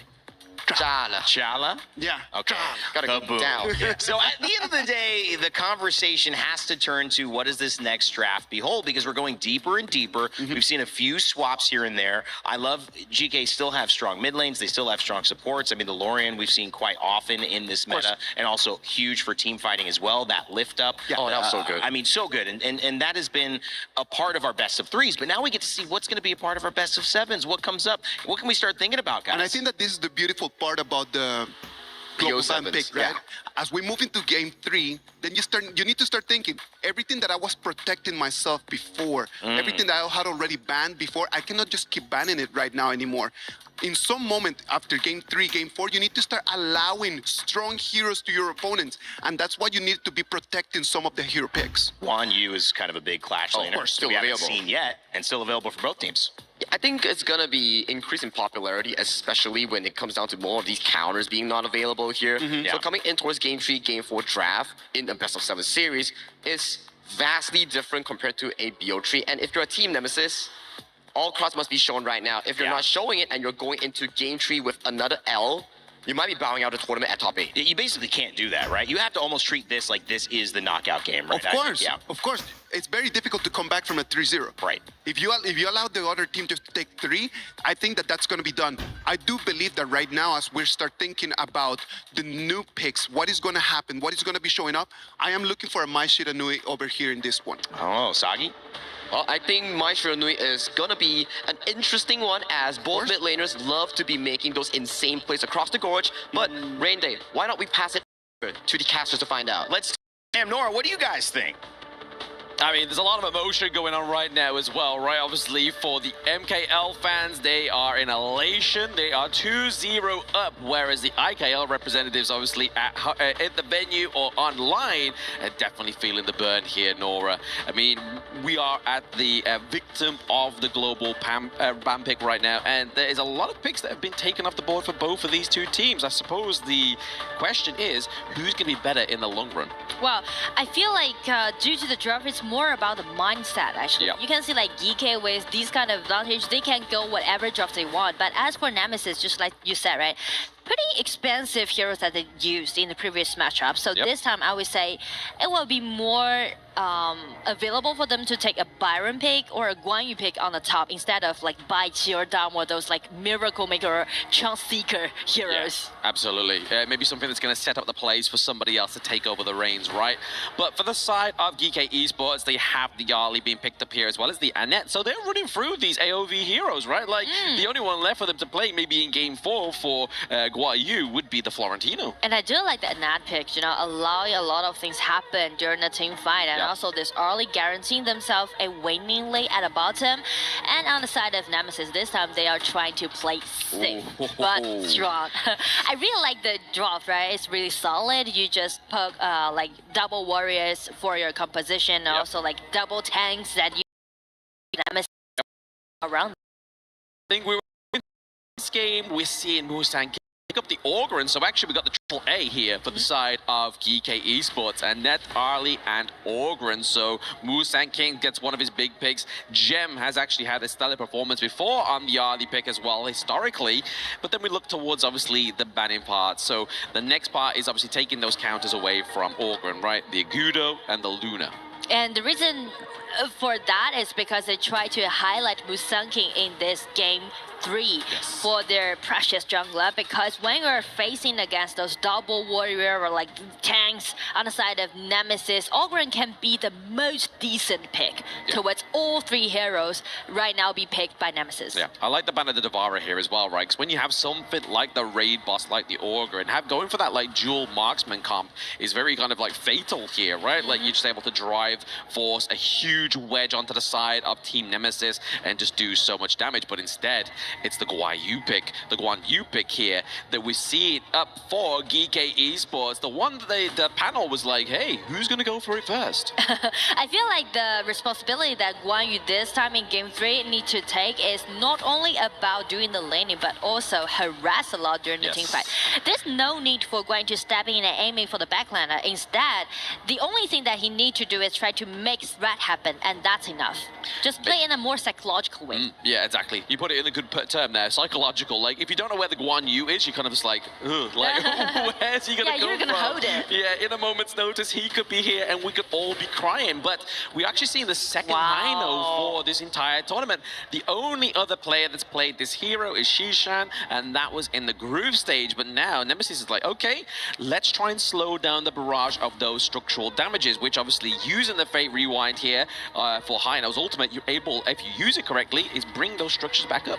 I mean, you know, like the strength that we can see on the side of Nemesis is solid enough. Yep. Or just give me the kind of feeling that is it like over solid because you know it's not that mobile, right? Yeah. And also you might be kind of kite or baited by GK in this Yep. game, and also how you're gonna deal with a split push that might came out on the side of GK. Yeah. So exactly. it's all about the drop and also the execution, that how you're gonna deal with muscular composition aside of Nemesis. Yeah, I mean, solid front line. They have the poke potential as well as the burst potential here from the Chicha. So for me, yes, taking a lot of the brunt of that damage is gonna be Musang King, but it's all about that early game, right? If he can kind of start the scaling on this pick a lot quicker, it's gonna be a lot harder for Team Nemesis to actually run him down. But I mean, this is going to be game 3, and GK 1 game away from the match point, but well, Nemesis allowing that happen, or using this kind of well-rounded composition to make a pushback. I mean, it'd be a heck of a statement here for Team Nemesis if they're able to get a victory against Musang King and Guan Yu on these huge 2 picks, the Ogryn and the Guan Yu. A lot of focus has been put onto them ones, but the Xia here pick. The Xia pick into the mid lane for Xishan, obviously good anti-tank potential for the damage reduction using that second skill. Yeah. But also kind of amplifying somebody's late game earlier on. Because he can upgrade this early to level 15, level 20 after this. But still, I mean, like this game, a lot of potential play can be seen from Musang King. I do want to highlight this Ogryn because there are 2 ways to build up your items, and this way he might go for some more like damage items instead of to be more tanky. Okay, so he wants to be the carry again. He got the thirst for blood in the last game, playing the pay. So now he wants to go for the carry potential on the Ogryn here rather than going for that raid boss, going for the Giant's Grip instead. But there, we're just seeing it once again back to kind of like vanilla HOK gameplay. Bot side of the map just going to try and contest the Phoenix here. We feel like a good game state's been built here for Team Nemesis. Yeah, because of the tankiness that we can see on the side of Nemesis, allowing them to secure the river side. So the rotation will be very smooth. But only like the depth, will they be available to do it in the mid game? Yeah, that's the only time will tell, right? Obviously, if time will tell, we can see that Hino can reverse that time. He can reverse the damage for Steve and himself here. So, but the deadliness here is Hino. If you can land one sector, then that's where the damage starts to build up. Right? If you can't land that poke, it becomes a little bit of a, I don't know, like a non-starter pick here, you know? So if they want to do so, they definitely will highlight their mid lane this time, because if they just fix the spot in the mid lane, you can see like the vision is quite secure, right? Everything just being open very wildly of Nemesis. Yeah, looking to put the stops here. Anything soon for Geek Esports, a lot of pressure into the mid lane, just making sure that Hino's not having a freedom to roam like we've been seeing in the early parts already. That 3-2 minutes down to the bot side, trying to put pressure onto Gem, just trying to out-poke the Ollie. So how they're gonna start their snowballing is that Nemesis need to secure the turret around the 4 minutes mark, and after that get early evasion into Musang King's jungle. That's the only way that they're gonna stop Musang King for those potential play. But you think Ying's the pick to do that, right? Like, can Ying actually get into the jungle and do that kind of irreparable damage in terms of the tempo upset for the Ogryn? Yeah, I mean, that's gonna be a potential play, and at the same time, it seems to me that because it's gonna be a little bit hard for them to target early during the team fight, but Ying can do the job, so they just go for the in at the last pick. Yeah, and I feel like for me, if TNX kind of overcommits here, we know Xishan is able to actually land those trick shots, so even if the Ying gets in there, she's gonna be a bit too slow to get out of that team. Like, that for me is where are going to be in these team fights. Like, speak of the power pike both composition has, GK can definitely allow... Forcing out the unbridled outburst. 3-4 minutes is what you be doing when you're against a Zhang Fei. What you don't want to be doing is letting it fall early on. Musang King as well. Looking like he's in trouble, but we are seeing just the sustainability of this pick on his own, just in that team fight. Not even mentioned to with this and not, just like we said, right? A lot of potential play can be seen by Musang King, but the thing is that, how could this Guan Yu coming out behind the Nemesis formation? You know, that's a little bit threatening to them. Oh, absolutely. It definitely is kind of like a curtail in any kind of progress that they was really hoping for in this. I mean, you saw Xishan's cheeky smile. He was just like, hee, we got the play, you know. He was very excited about that one. Well, a lot of credit can be given to the top duo on the side of GK in that case. Absolutely. But 4-minute mark right now. Obviously, we saw a big brawl into the mid lane. Not quite going for the Tyrant just yet. You see that Earl is just trying to kind of like offset the potential here. He does right left. Now I feel like Nemesis are going to try and go for this. It's now or never, right? But I mean, like, they definitely need to secure the time. But the thing is, after Byron was disrupted by the lanes on the top, which you mentioned might be a big problem for Nemesis to deal with in the mid game, is their pushing strategy. Just, you know, kind of restrict their movement at the bottom. I feel like what Team Nemesis is doing well in this match, though, is actually putting pressure into these side lanes, right? We're seeing a lot of pressure for GK being transitioned here into the mid lane, but bot side, he uses the right leg burst. He's going to catch onto None. He pushes Brunt and pulls CC into the T1 territory there. The Stampede is being used by L, but he's being slowed by the Smite as well. Double kill for Musang King, and the Universal Law there, placed down by Xishan, just completely wipes out that minion wave down bot side. But you saw the high note ult, right? It brought the structure back. I do like the synergy, you know, between Guiyu and also Musang King. As you see the mechanics that Guiyu has using this Guan Yu, you just keep doing those controllabilities and just buy time for Musang King to chase in, because this Ogryn has a great ability to do those constant damage. But the thing is that less controllability, little controllability can be seen from. Yeah. I mean, you saw is there, right? He used it bot side, he used it in mid. Unfortunately, they had enough minion wave to just keep that pressure on down to the top, into the mid and the bot side there. So what was actually repaired is now been taken away forever onto the side of Team Nemesis, because we don't have the Fate Rewind at this moment in time. But where we start to see the things start to bleed out is definitely that gold lead, right? Obviously, it's slowly but surely mounting onto the side of GK once again. It might turn into a gap from now on, because Nemesis will be too busy to deal with all those side lanes. Exactly. It's a lot of pressure, right? When you're trying to think of, right, how can we stop stemming the bleed within that gold lead? How can we go out of pocket so the goal not fall out? Definitely not this way, where TNX maybe get caught out. He gets sandwiched between the T2 there on GK Esports as they're looking to push another turret. This could be the fastest game of the series, Nora. I mean, that's quite painful for Nemesis to deal with, and not even mention to the gold gap between both junglers, right? Already, like 2,000 gold lead can be seen, and we hasn't reached 10 minutes mark yet. No, it's scary. If you're slowly getting hand here, it could be irreparable. Burst damage onto the backline. Xishan is not going to be the tankiest of heroes here, so beautiful setup here from L, follow up by CC. Now what needs to be remained here, the exit for Musang King. Oh, he uses the ultimate to keep himself alive. The untarget ability there from She on the DNS, and then nowhere, the silent assassin comes through, turns the tide of the battle. They get a 2-3 trade here, and Gem still not done. He's looking to claim more structural damage. Wow, nice. Kill goes over to CC, make some constellation effort, but what a beautiful team fight we just see, right? Musang King, he was taken extremely low. I was thinking like, all right, is he gonna die? But with the ulti, with the sustainability that he has, and also the first skill allowing him to bait a little bit, to kite a little bit, and with the synergy with Guan Yu, this going step in and just cause a huge threat towards Nemesis and allowing them to do the counterattack. But you saw that beautifully, that cone damage, just the hone-in missile of the Chicha was really kind of the saving grace, like you were saying there, Nora.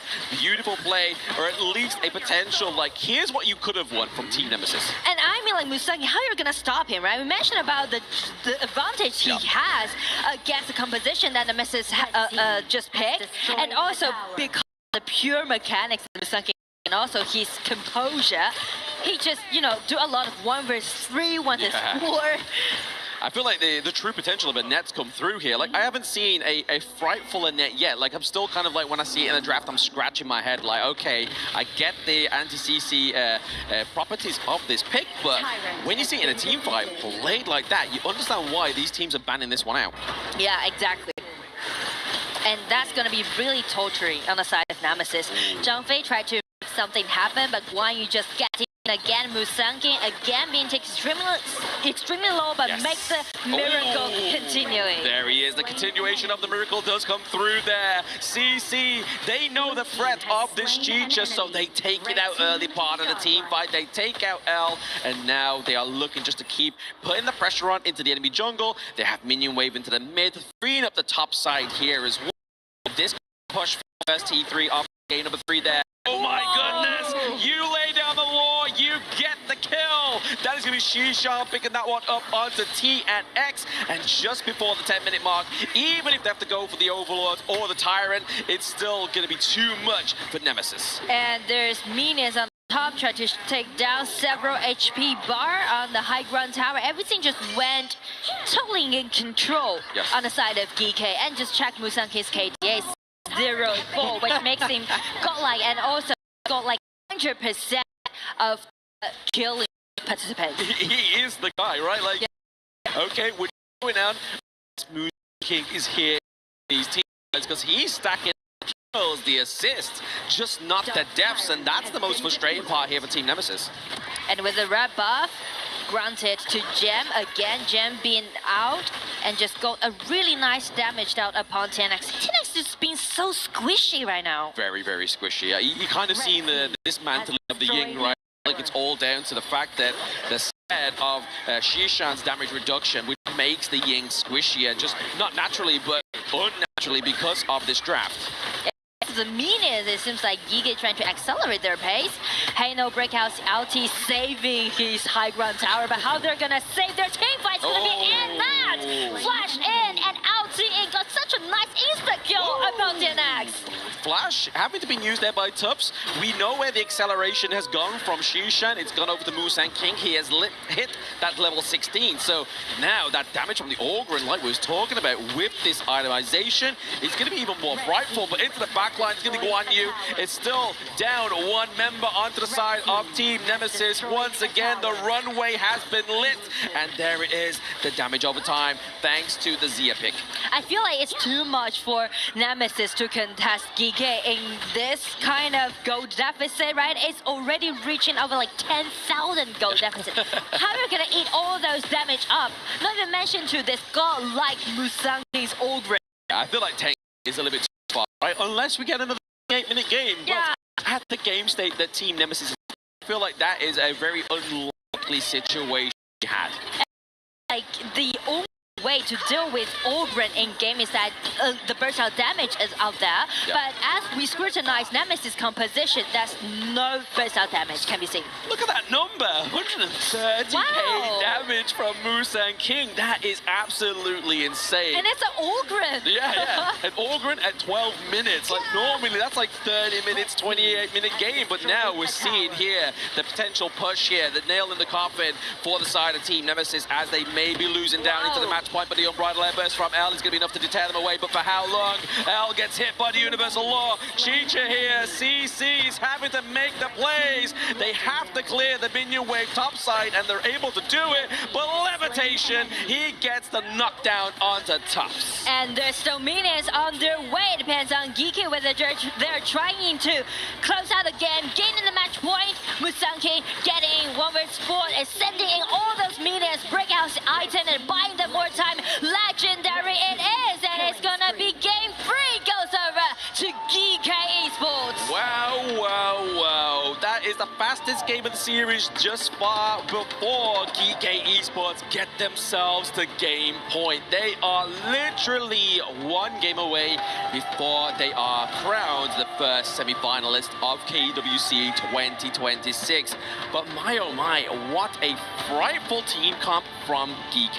And I mean like terrific execution. That's what we're gonna say about their playstyle, right? Yes. We mentioned about what kind of advantage that Musang King can get by using this Ogryn, but have it, use it, or play it, it's totally different thing. Oh, absolutely. Right? Yeah. Sometimes you can pick the Ogre up, you can be completely underwhelmed because the enemy team is able to put the pressure on in the early game, stem that kind of scaling, that tempo that you're trying to build here for the Ogre.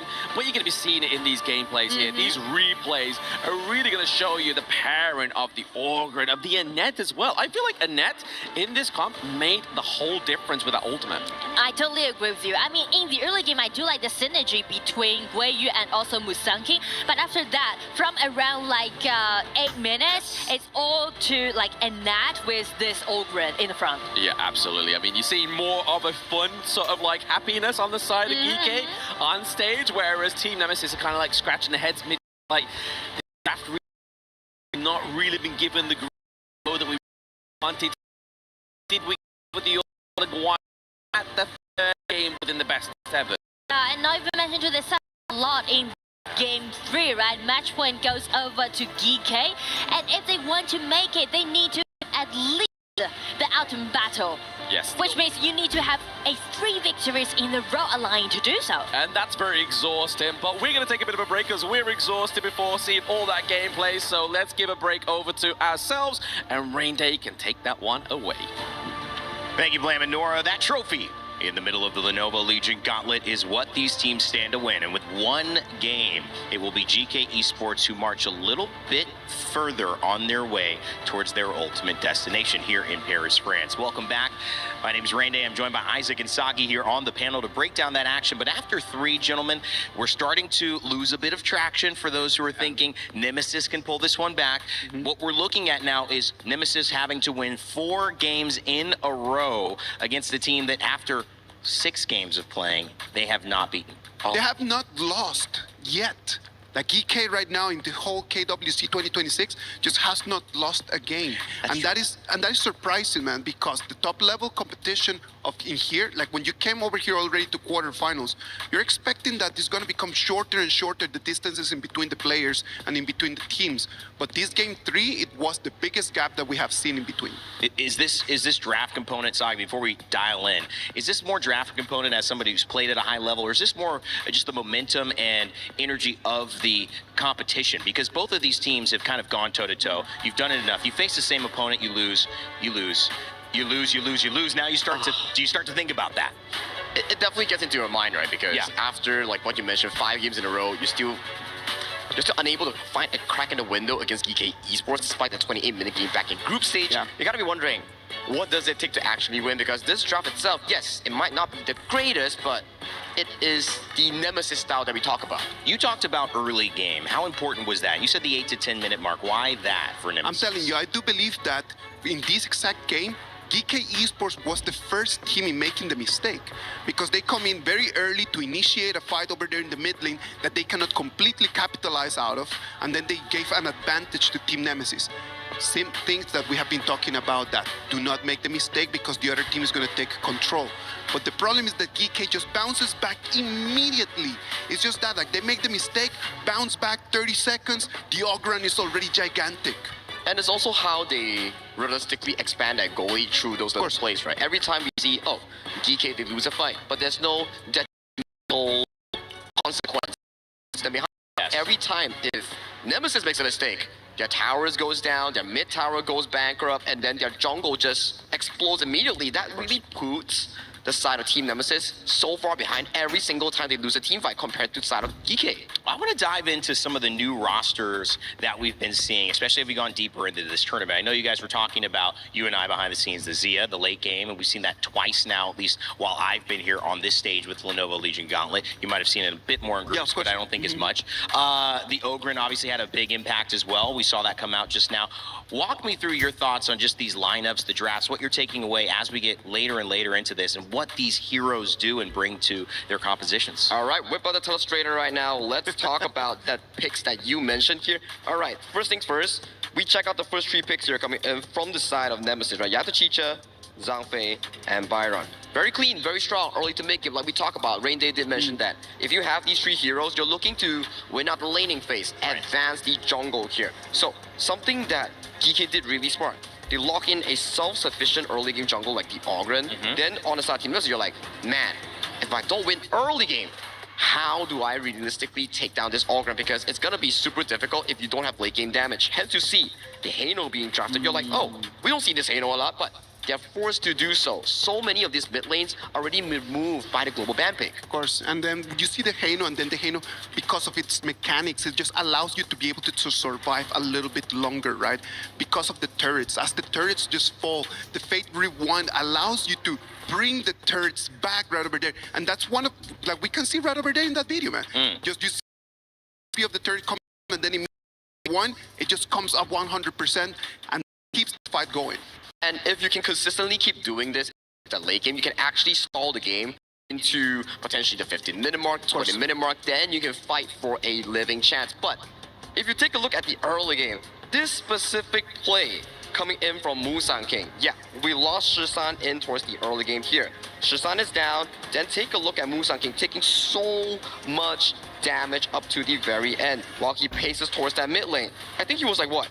In the middle of 5 members coming in for the Zara team. Nemesis, he managed to survive. How does he get out of there, man? Like, that is insane. It's just crazy. Just the ability to do that, and look at how the Guiyu comes in from the side. And as of this point, it's still okay from the Zara team. Nemesis, they're like, okay, we didn't get Musang King, it's fine. But Guiyu comes out, swoops every single one, gets 4 kills on towards the Arlie and Musang King. As of this point, the early game composition coming in from Team Nemesis, it's over. And it is gone, man. And I love the Zia pick over here from GK Esports as well, because Zia is a hero that can allow you to go over the 15 levels roof that we have over here in the mechanics, right? So through the sanctification, we allow a hero to go over those 15 levels, right, Saki? So we can get 2 level 25s out here. Yes, sir. Of course. If you stall the game long enough, you will definitely hit over to level 25, which makes global ban picks so interesting. Like what Isaac was mentioning, like, yeah, we don't really get to see Zia much often, but when it comes down to a game 3, game 4, you start to be thinking like, oh, red side is so valuable because you can hide those niche picks all the way to the end, so you can counter draft your opponent, which led to this specific case. Usually, sanctification on towards the Arlie, but due to the fact that Musang King on that Ogryn was so dominant, they gave it to the Ogryn and he shines so brightly. They just wanted to finish the game early. They knew that the ball needed to be given to Musang King. They give the ball to him, and then 12 minutes, we're gone. Ooh, you know, it's sometimes you got a great player say, take the ball, do what you need to do. We'll support you in getting it back and giving it back to you. Musang King doesn't die yet again. GK Esports don't lose yet again. One more game, and they're advancing into the semifinals. Before we do that, though, I want to send you to some nice updates on a new EWC Princess Frost skin that could be yours.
China is home to the best Honor of Kings players in the world. Pressure at its peak for AGAL. Everything comes down to their captain. I love you, family. He thinks he can come in here and play my game. He knows nothing. Let's go! Tyler Wine, you're done.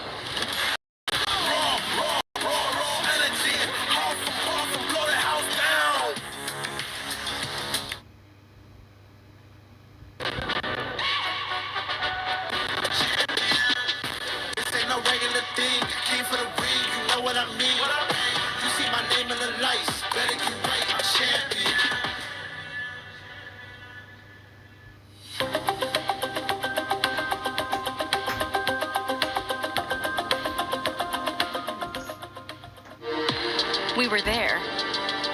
For every click, every clutch, every respawn. We were there for the grind. And we're here. Now, the proud founding partner of EWC. Powering the biggest event in gaming. Shoulder to shoulder with the world's best. Making history. Greatness deserves a stage. Lenovo Legion. Reach your impossible.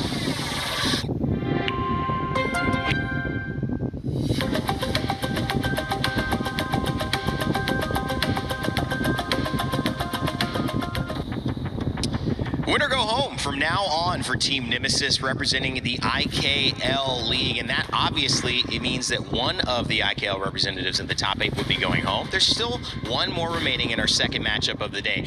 For GK Esports on the other side of things, guys, it is going to be keep the undefeated streak heading into the semifinals, which is a statement for the rest of the tournament bracket here at KWC. Rainday, Isaac, Sagi, before we throw over to our casters for this maybe final game, some final thoughts here as we head into it. I do believe that as we move into game number 3, I want to see a Princess Frost, I want to see a Liang right over there, because they have been really good picks from GK in the previous games. I'm really looking forward to see this one here. They got that skin, right? They got that skin, they got that execution here. If you're GK, you gotta be feeling that perfect double combination to funnel more gold into, dare I would say, potentially the MVP of the series, Musang King. He has played so well. This entire GK team have played so well. It's starting to become a pretty similar narrative. It's up to Nemesis to change it, to put a crack into it, to somehow disrupt what has been undisruptible, the reign of GK Esports. Will it continue, or find themselves for the first time on the board? Let's send it back over to Blam and Nora to kick off our 4th game. Rainday puts it there beautifully. Can Nemesis blemish the 3-0, or will it be a Nema miss here in this game number 4? Only time will tell. Ban pick on the way. There has been plenty of heroes taken up from both sides. That's 15 heroes apiece that aren't available, Nora. It becomes thinner and thinner, and down to the wire is the BP. And in that case, Nemesis this time, they just pull it out. You know, all cards that you have, you just need to pull it out. You just need one game get back first. But as for GK, as we said, so far in KWC, they stayed undefeated. 7 wins in a row right now. Yeah, absolutely. On the blue side, they just go for a safe all-in pick, try to put it in quite a nice way. I think this is a nice pick to have going into game number 4, right? Like, you normally think, oh gosh, like what's available still left in the farm lane, but the fact is, the all-in is still available here, means that you're already playing at an advantage for the side of GK, because you know that Gem, once again, can be left alone. He can be an independent person, just purely down there, but trying to catch him is going to be this Mai Shiranui and Guan Yu. The most interesting part is that actually there's a potential Frost and Liang played by GK. So that's the reason why Nemesis on the red side this time, they're prioritizing this Mai and also Guan Yu. Try to, you know, a little bit predict what GK is going for. Exactly. They do say it's a 4D chess game, but they're like, you know what? We're not going to give it you. We're going to go for the Lapo Lapo. We still have that tank in our bank, but we're also going to go for the mid lane Q1 here. So Shishan going for, again, just more of a utility, right? Zia can do the damage, but here, U1, you're looking to just get and catch out, and at least like long range poke to meet Mai Shiranui, right? And also, both Loon and also this Yu-Huan allowing them to be untargetable during the team fight, which gonna cause a big trouble towards Guan Yu and also this Mai. So that's how I love the draft that GK so far did on the blue side. But due to this Anat, just allowing them, you know, to have a wide open window for them during the team fight for the initiation. So I would say Nemesis, they do need some assassins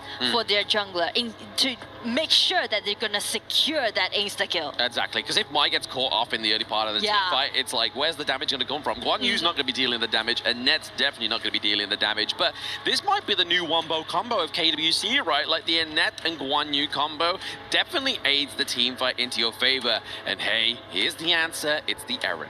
Aaron.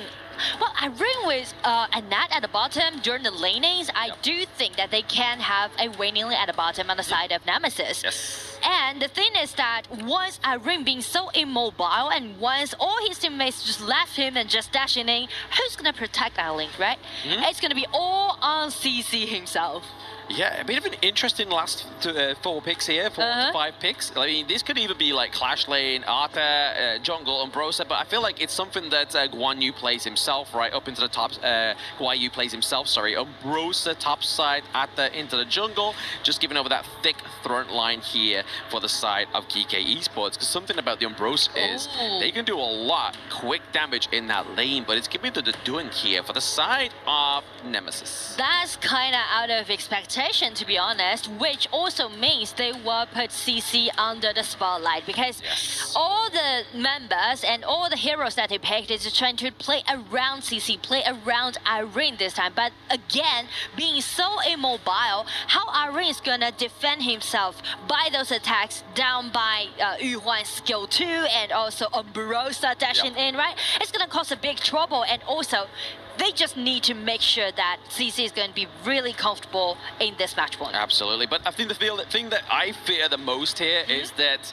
TNX isn't on the carry pick right now. So it's all going to be down to either Joel in the farm, in the middle lane, or you're looking at trying to see that CC can pick up the reins in the carry in this game number 4 for them to potentially get a point and basically further this best of 7 into an ultimate battle.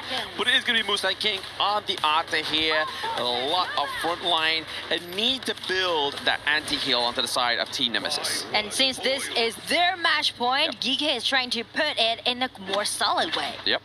They are trying. The GK are definitely like, okay, so let's see what you can do, right? Obviously, it's not typically their best draft here that we have, but Gem does get the Aoyin. Generally, a really good self-sustained marksman down to the bot side here. But still, they're looking to try and take away a few of these camps early on. Well, I mean, with this Arta gaining those camps and also the vision control, well, goes over to GK in the early game. But check the laning. You know, both side lanes are actually playing head-to-head. Do a lot of H3 trade. They just love trading, right? That's one thing we've been seeing this entire series. It's just that head-to-head top side of the map.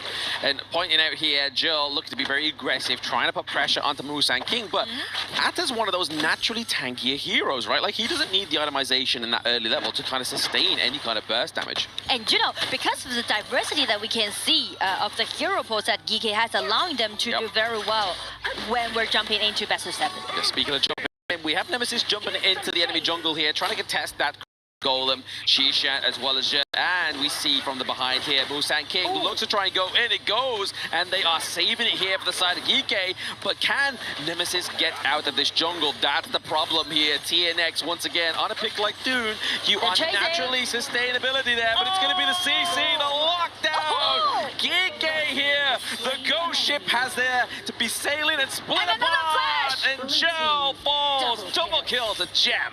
Oh, Flash, that's what we're gonna see in the battlefield. Both teams are actually pulling till the end. Just watch the replay, right? Check the positioning. Actually, for TNX, it's gonna be a little bit painful for him to getting out. So many CC control constantly putting on this man. Not to mention to that pushback down by Joe. He's trying to make some counter attack, but the thing is that burst of damage is out there. Exactly. You saw how aggressive that was, right? He dives in, the ghost ship comes up, so that means the only means he has the way out is the flash, but then he flashes away just to get away, but then everybody on GK is like, no, we've got flash, let's go in, we claim the kill. And they, more importantly, give over the double kill to Gem. That's scary, because this is a late game hero getting a little bit more gold into his pocket very early. And you know, it's very interesting that throughout the game so far that GK play, right, 3 previous games, Gem's also gonna be like stay invisible in the early game, right? He just farm up sneakily. But in the late game, he's gonna be the most shining part, the most stunning players on the stage. Absolutely. Sneakily growing as well is that Crown Pit vote to the side of GK East. So we see there's a lot of MKL fans rooting for the boys in this game number 4.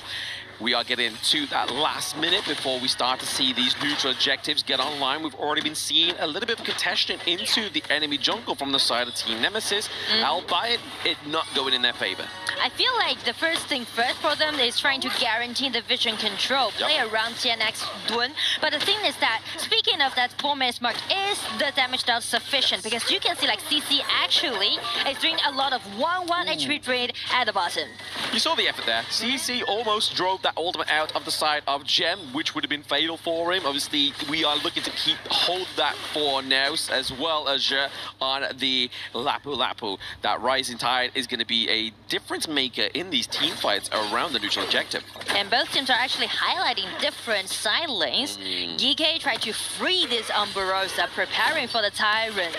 And as for the mid lane, it's going to be Mike jumping in again. Nice HP trade, but because of the sustainability that Yuhan has, allowing them to push back a little bit more. That allows them to push back. They wait in this single bush here, but it's going to be a CC here from Shishan on the Q1. Musan King is soaking a lot of that damage, but they've got to be careful here. And Net uses the ultimate. CC's ultimate there, not quite connecting onto him. And now it's going to be Gem using the ultimate, doing a lot of damage onto CC. He has to be driven to the back line. TNX has been left to the walls. The Undying from the Ambrosia. Guan Yu is putting the pressure on, and Gem is getting the results. I mean, GK is destroying Nemesis in this 4 minutes mark, being Undying. I mean, Guan Yu just flashing, using his ulti.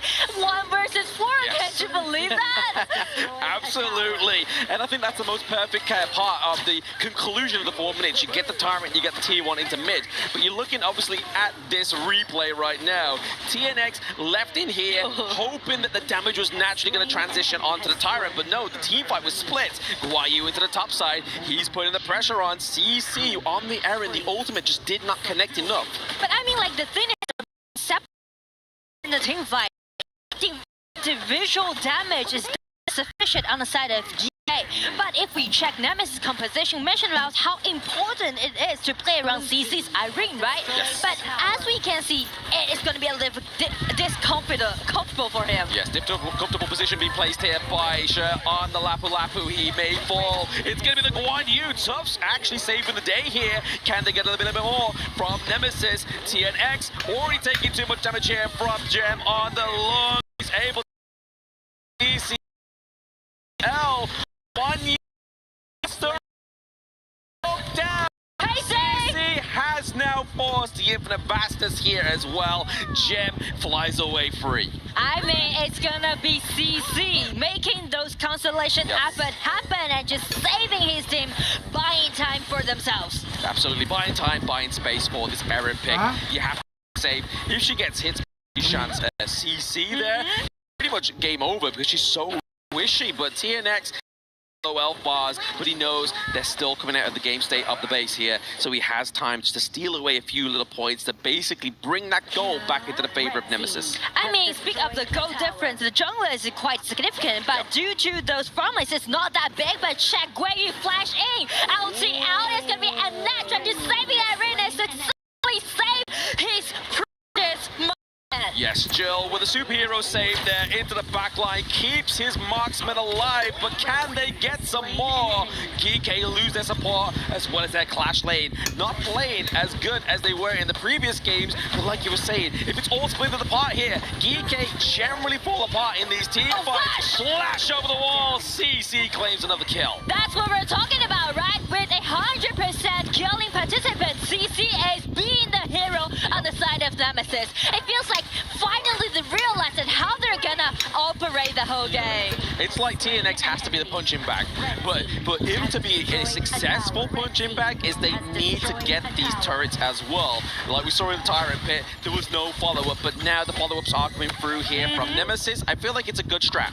And also, the way how they're gonna, take their own responsibilities, that no more initiation can be seen, right? Everyone just trying to play in a more defensive way, but effectively, just trying to protect CC's positioning. That's a priority. It is a priority indeed. Keeping CC alive, saving Private CC. But onto the side of GK, if you look at their draft, it's like it does scale a lot better than Nemesis, right? So if they can keep into the late game, that's where we got to start to see the worry here for Nemesis.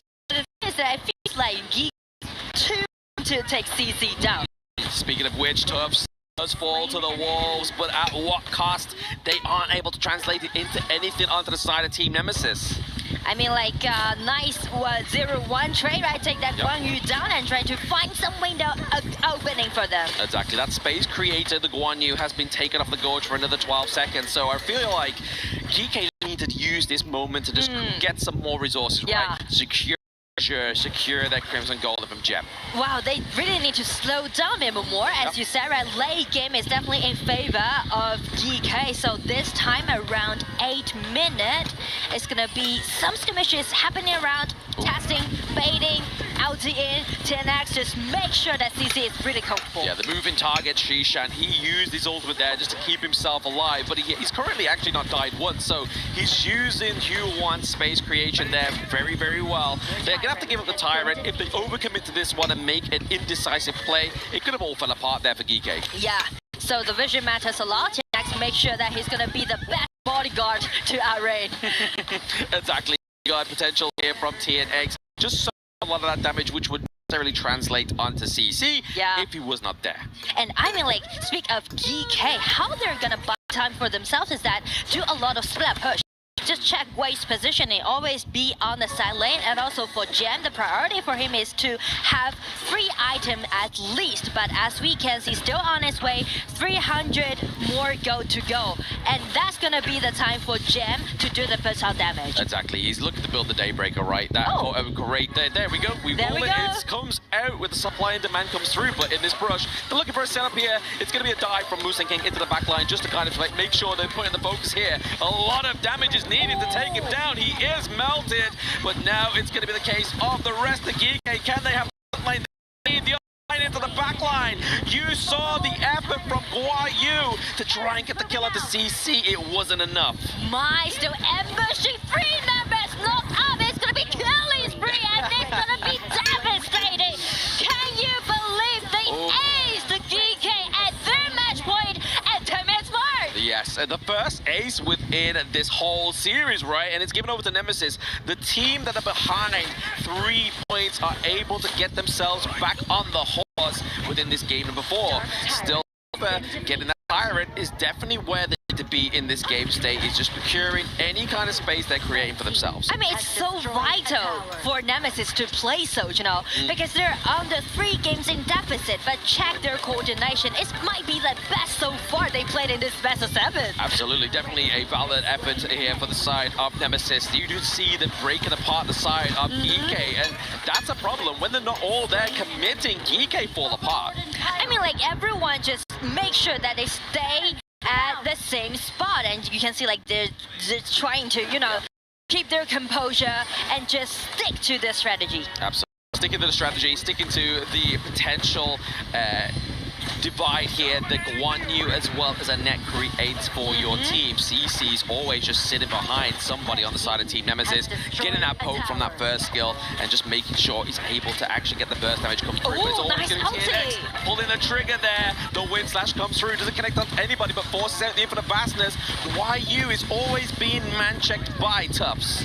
I mean, like, I do like the ulti from Dun, just do a really nice trade, and another ulti coming in, directly aiming for the Zhao Ying. Yes, but it's going to be too much damage here from TNX. He gets taken down. Can the health bars of GK remain in this one?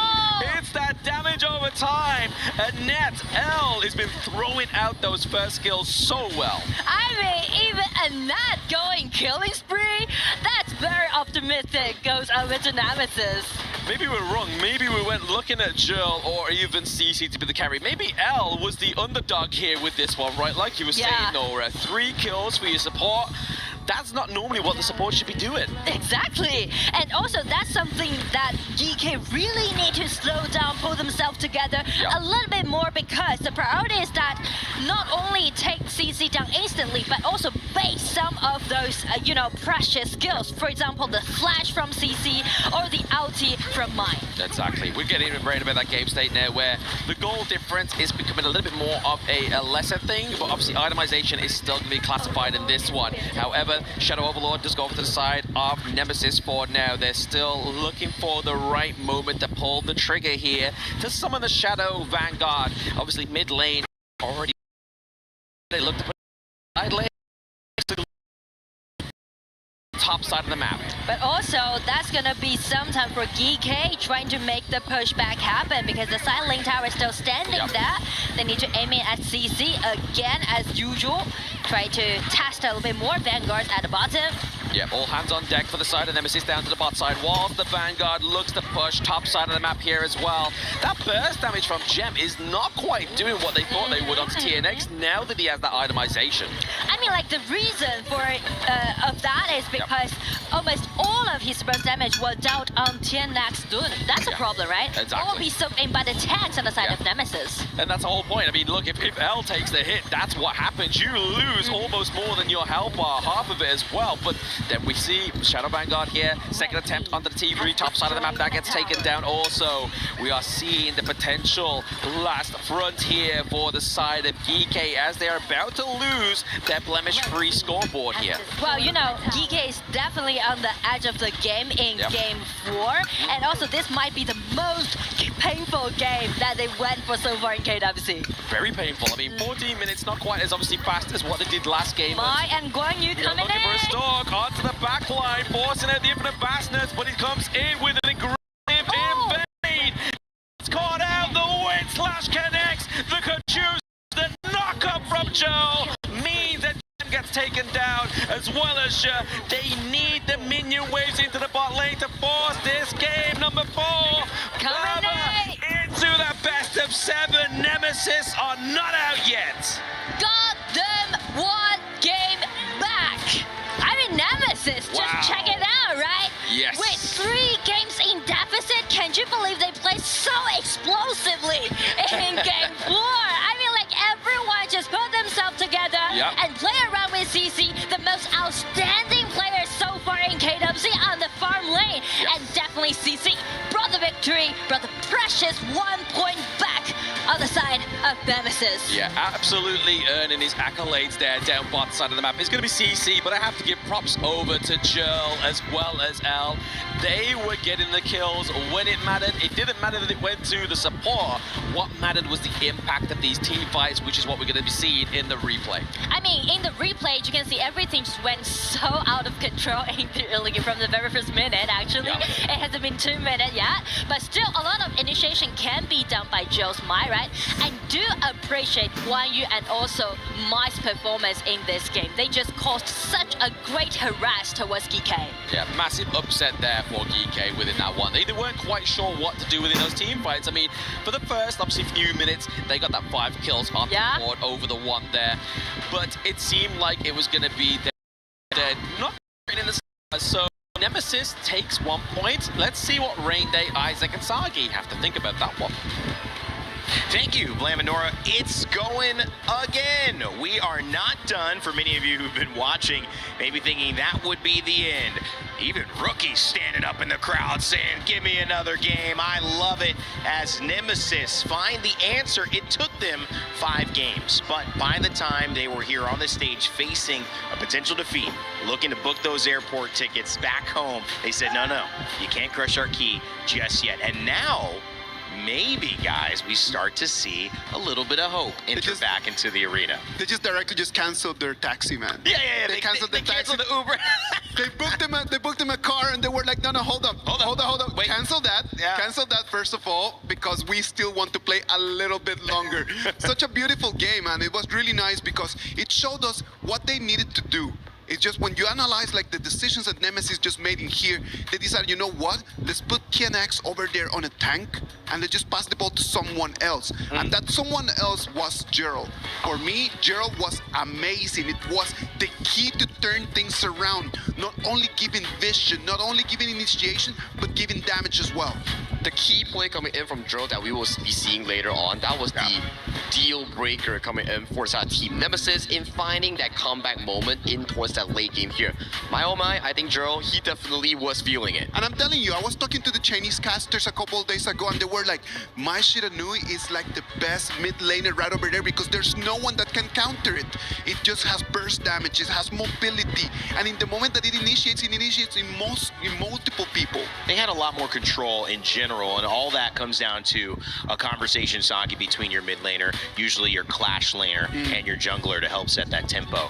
Did you feel that that combination worked well for Nemesis for the first time in the set, finally?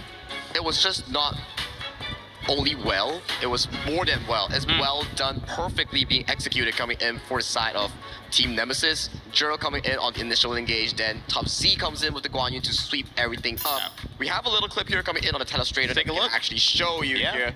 King Sagi demands, it's your turn. Breaker. Yeah, team fights, everything was looking good.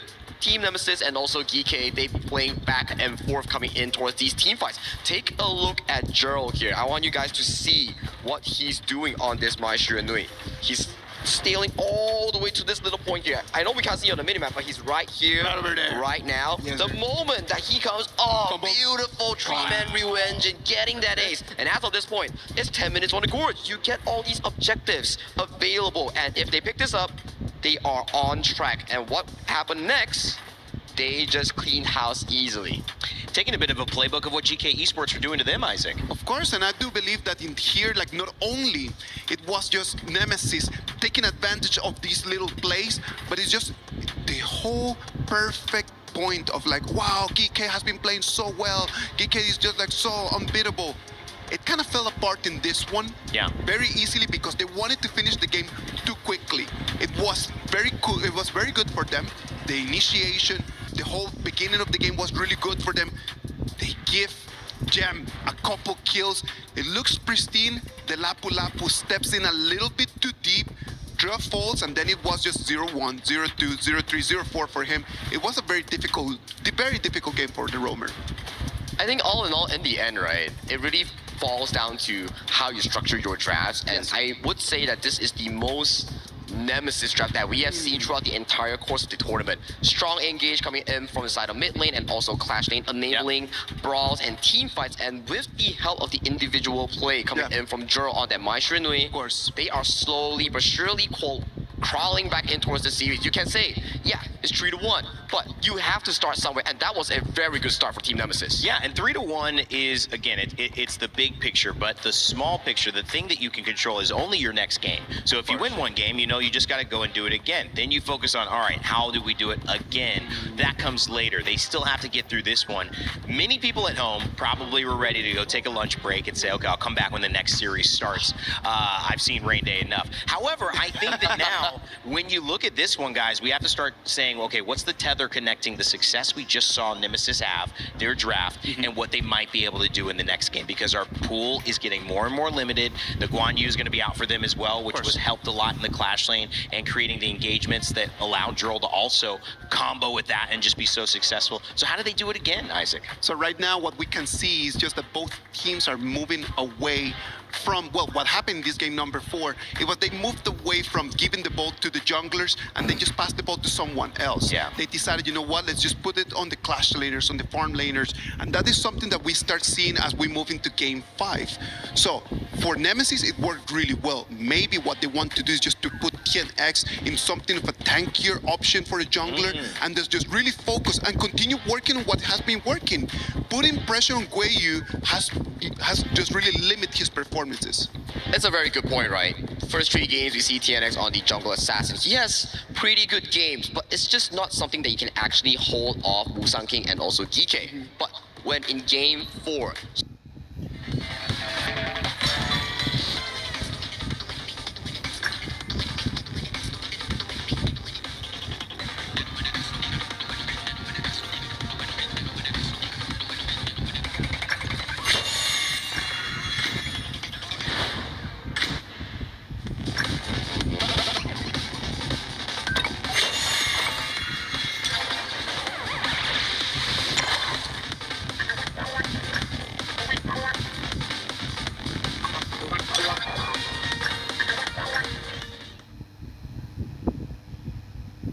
we know are happening happening all around the world, but you can earn prizes for doing it. The same stuff you're typing in chat, you could be saying online to viewers, building up watch time and earning as you go. So make sure to scan that QR code and join us if you want to get your voice heard in a bigger way for all of EWC, especially here at KWC 2026.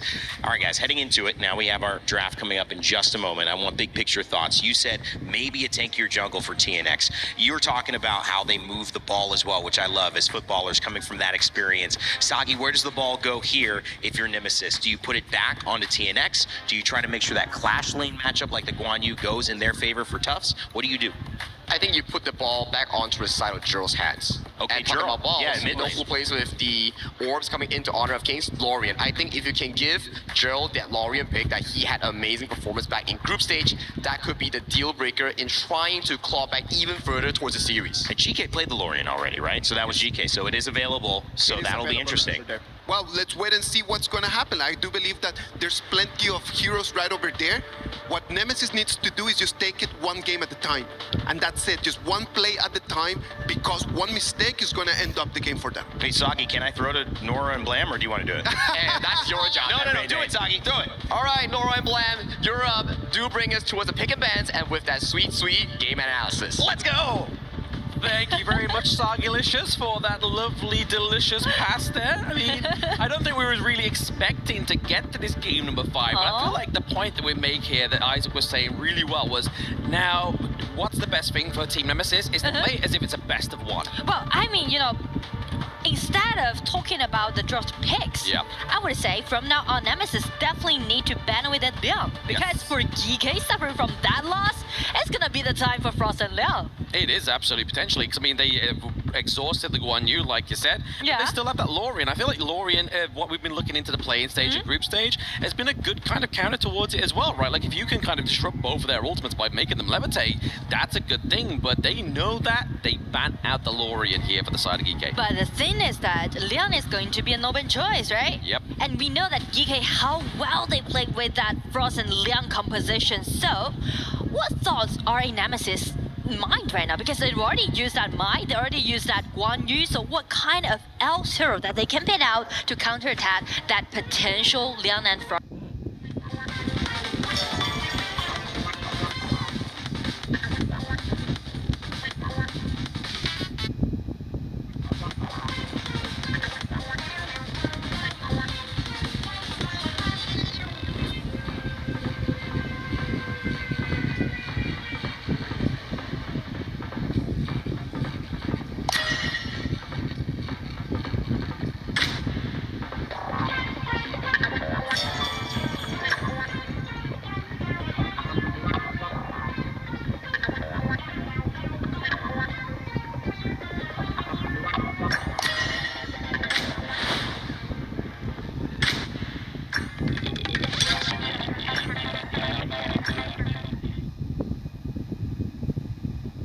Cheeky IKL identity, which is the Guai here into the support role, and then obviously we have Joel going for the Xiao Qiao as well.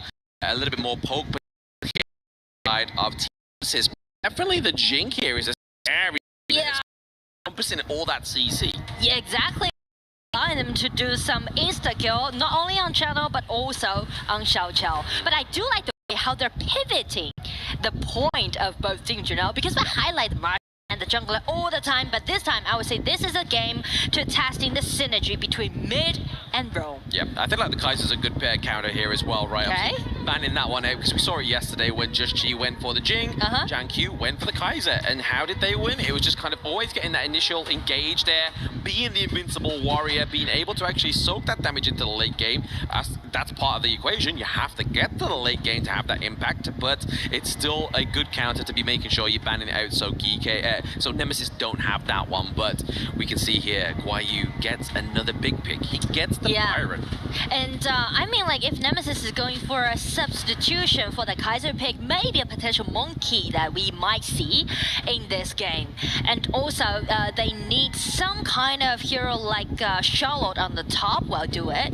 Oh, they go for Luna pick. Like it. The Luna and Sunset combo as well, right? I mean, I've seen this sometimes happen with, like, not only within like 5Q games when people are actually playing as a team, but taking the ride on his ship, then going in, getting that setup, and then just seeing Luna just dashing everywhere is a good potential setup here for Team Nemesis, especially into these team fights. Yeah, I feel like it's gonna be the showcases provided by both amazing junglers, right? Both Blue Assassins, Jhin and Luna, just can definitely showcase in game. But in the early game, I would say the rhyme, the tempo will be settled by both mid lane roam combo. Xiaochuan and Kui is kind of be a little bit risky, but due to Joe's performance, like amazing performance in last game, I would say this time they will let Joe to lead the whole pace. Absolutely. See what he can do there with the Xiao Xiao. But you have to give points over to the Sunset pick as well. Again, like, if he's on the boat, he's not going to get hit by the Liang ult or the Princess Frost. He's not going to get slowed down. But when he dismounts, that's when the problem occurs, because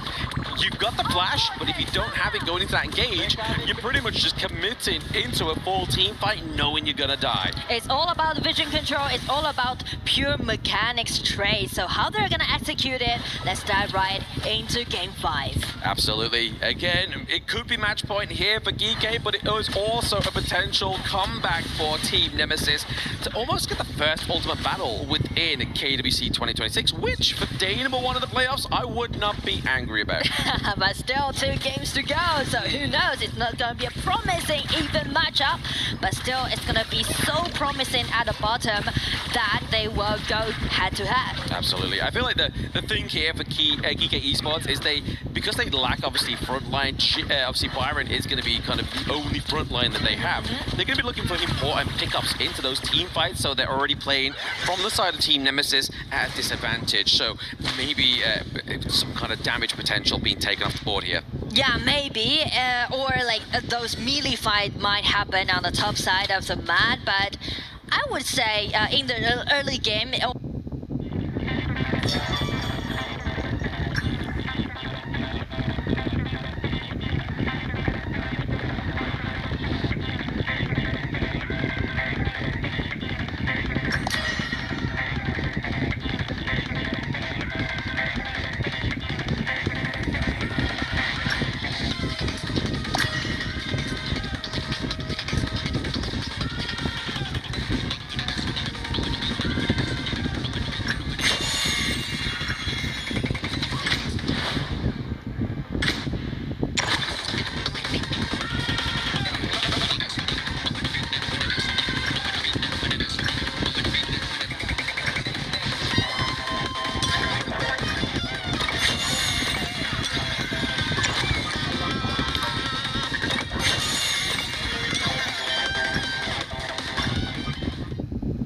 and so non-disciplined, you just think you can be able to keep constantly committing for it, but they are able to take down the Muzan King on Jing as well. It means that Joel gets the Crimson Golem. They are able to stave away that Azure Golem, and TNX claims back those buffs. I mean, I do like the way how Nemesis is showing their preparation, you know, because last time when they play against each other in the upper bracket final, they lost the game when GK played that Leonard Frost play, right? But in that case, you can see how sophisticated they are. They definitely did their homework, did their research on how they counterattack the most signature picks on the side of GK. Absolutely. You just got to be ready for whatever shows its face within that best of 7, right? I mean, it's a lot of predicting, but like you said, if you do enough homework, you're going to be prepared regardless. And it's definitely put them in a favorable situation right now where you see Nemesis a whole 1k ahead of them before the 4-minute mark. And also, I do appreciate about Kuei's accuracy and also Tian's composure so far in game. And the accuracy right now. Suppression, but he's able to calculate that all up. Sure.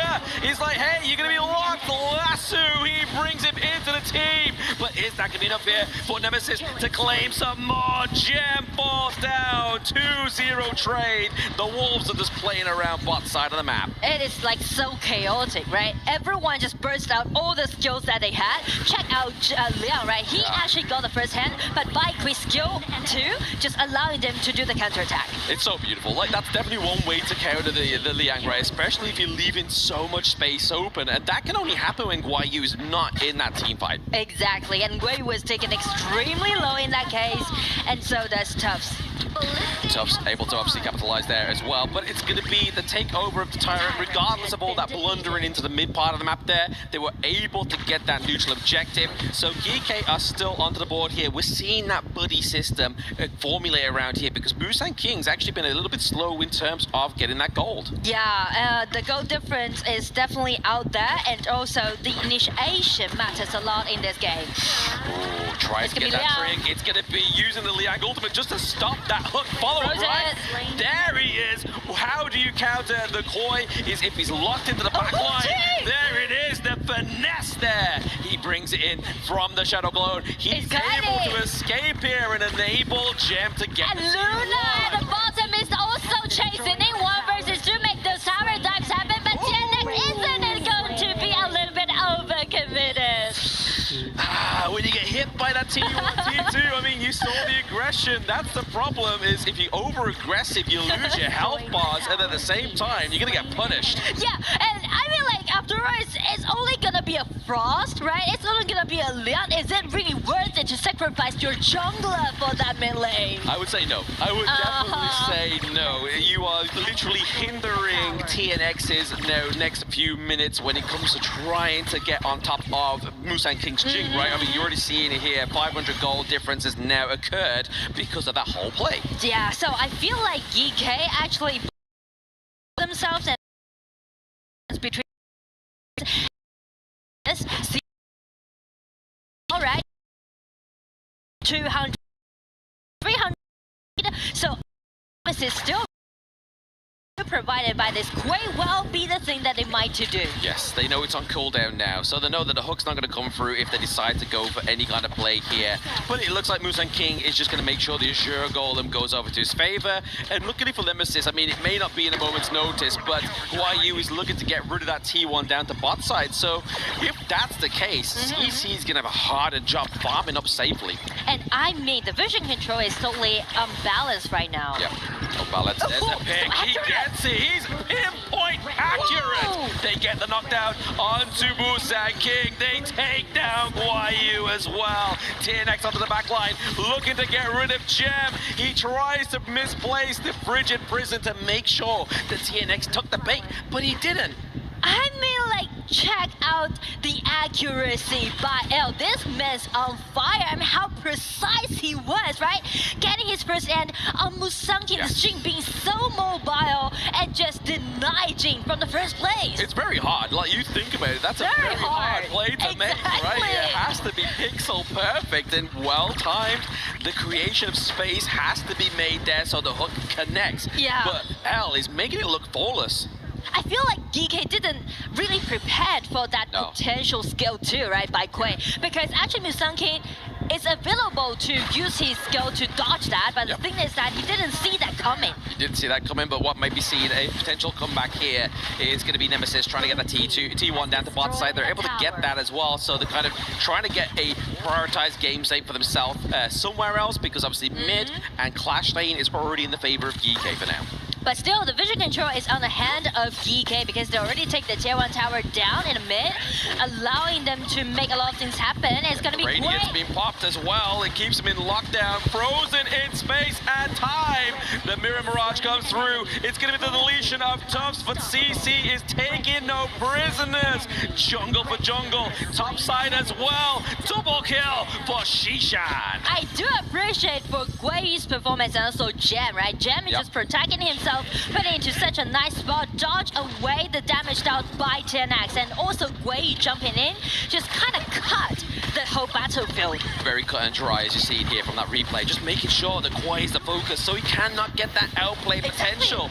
Then we see Musang King able to get the deletion, but it's actually Shishan getting those last little bit of hits there. So you're now starting to see the ferociousness of that aggression being met by such a huge slow by the Princess Frost. And I feel like with this 2,000 gold lead goes over to GK, they can actually slow down a bit more, right? Just make sure that they dodge the skill 2 from Quay first. first. That's the aim of the game. Just dodge the hook. Just think you're a toy in a grabbing machine. You just don't want to be picked up. You don't want to be taken away from your head. And that's what's been basically the pull apart here from Nemesis. I mean, yeah, that's the part. And also, like, for Nemesis, the advantage that they got in the mid game is about the strap push, because both the Sun Tzu and also Luna can do so.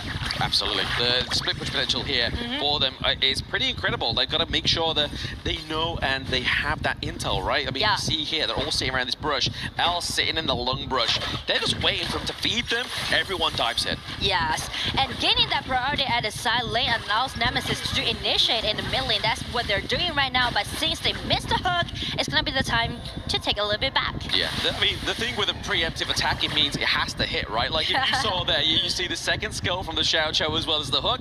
Didn't land, it didn't bring anything into fruition. So now we're seeing the set sail. It's onto Liang. He's able to flash out of there alive.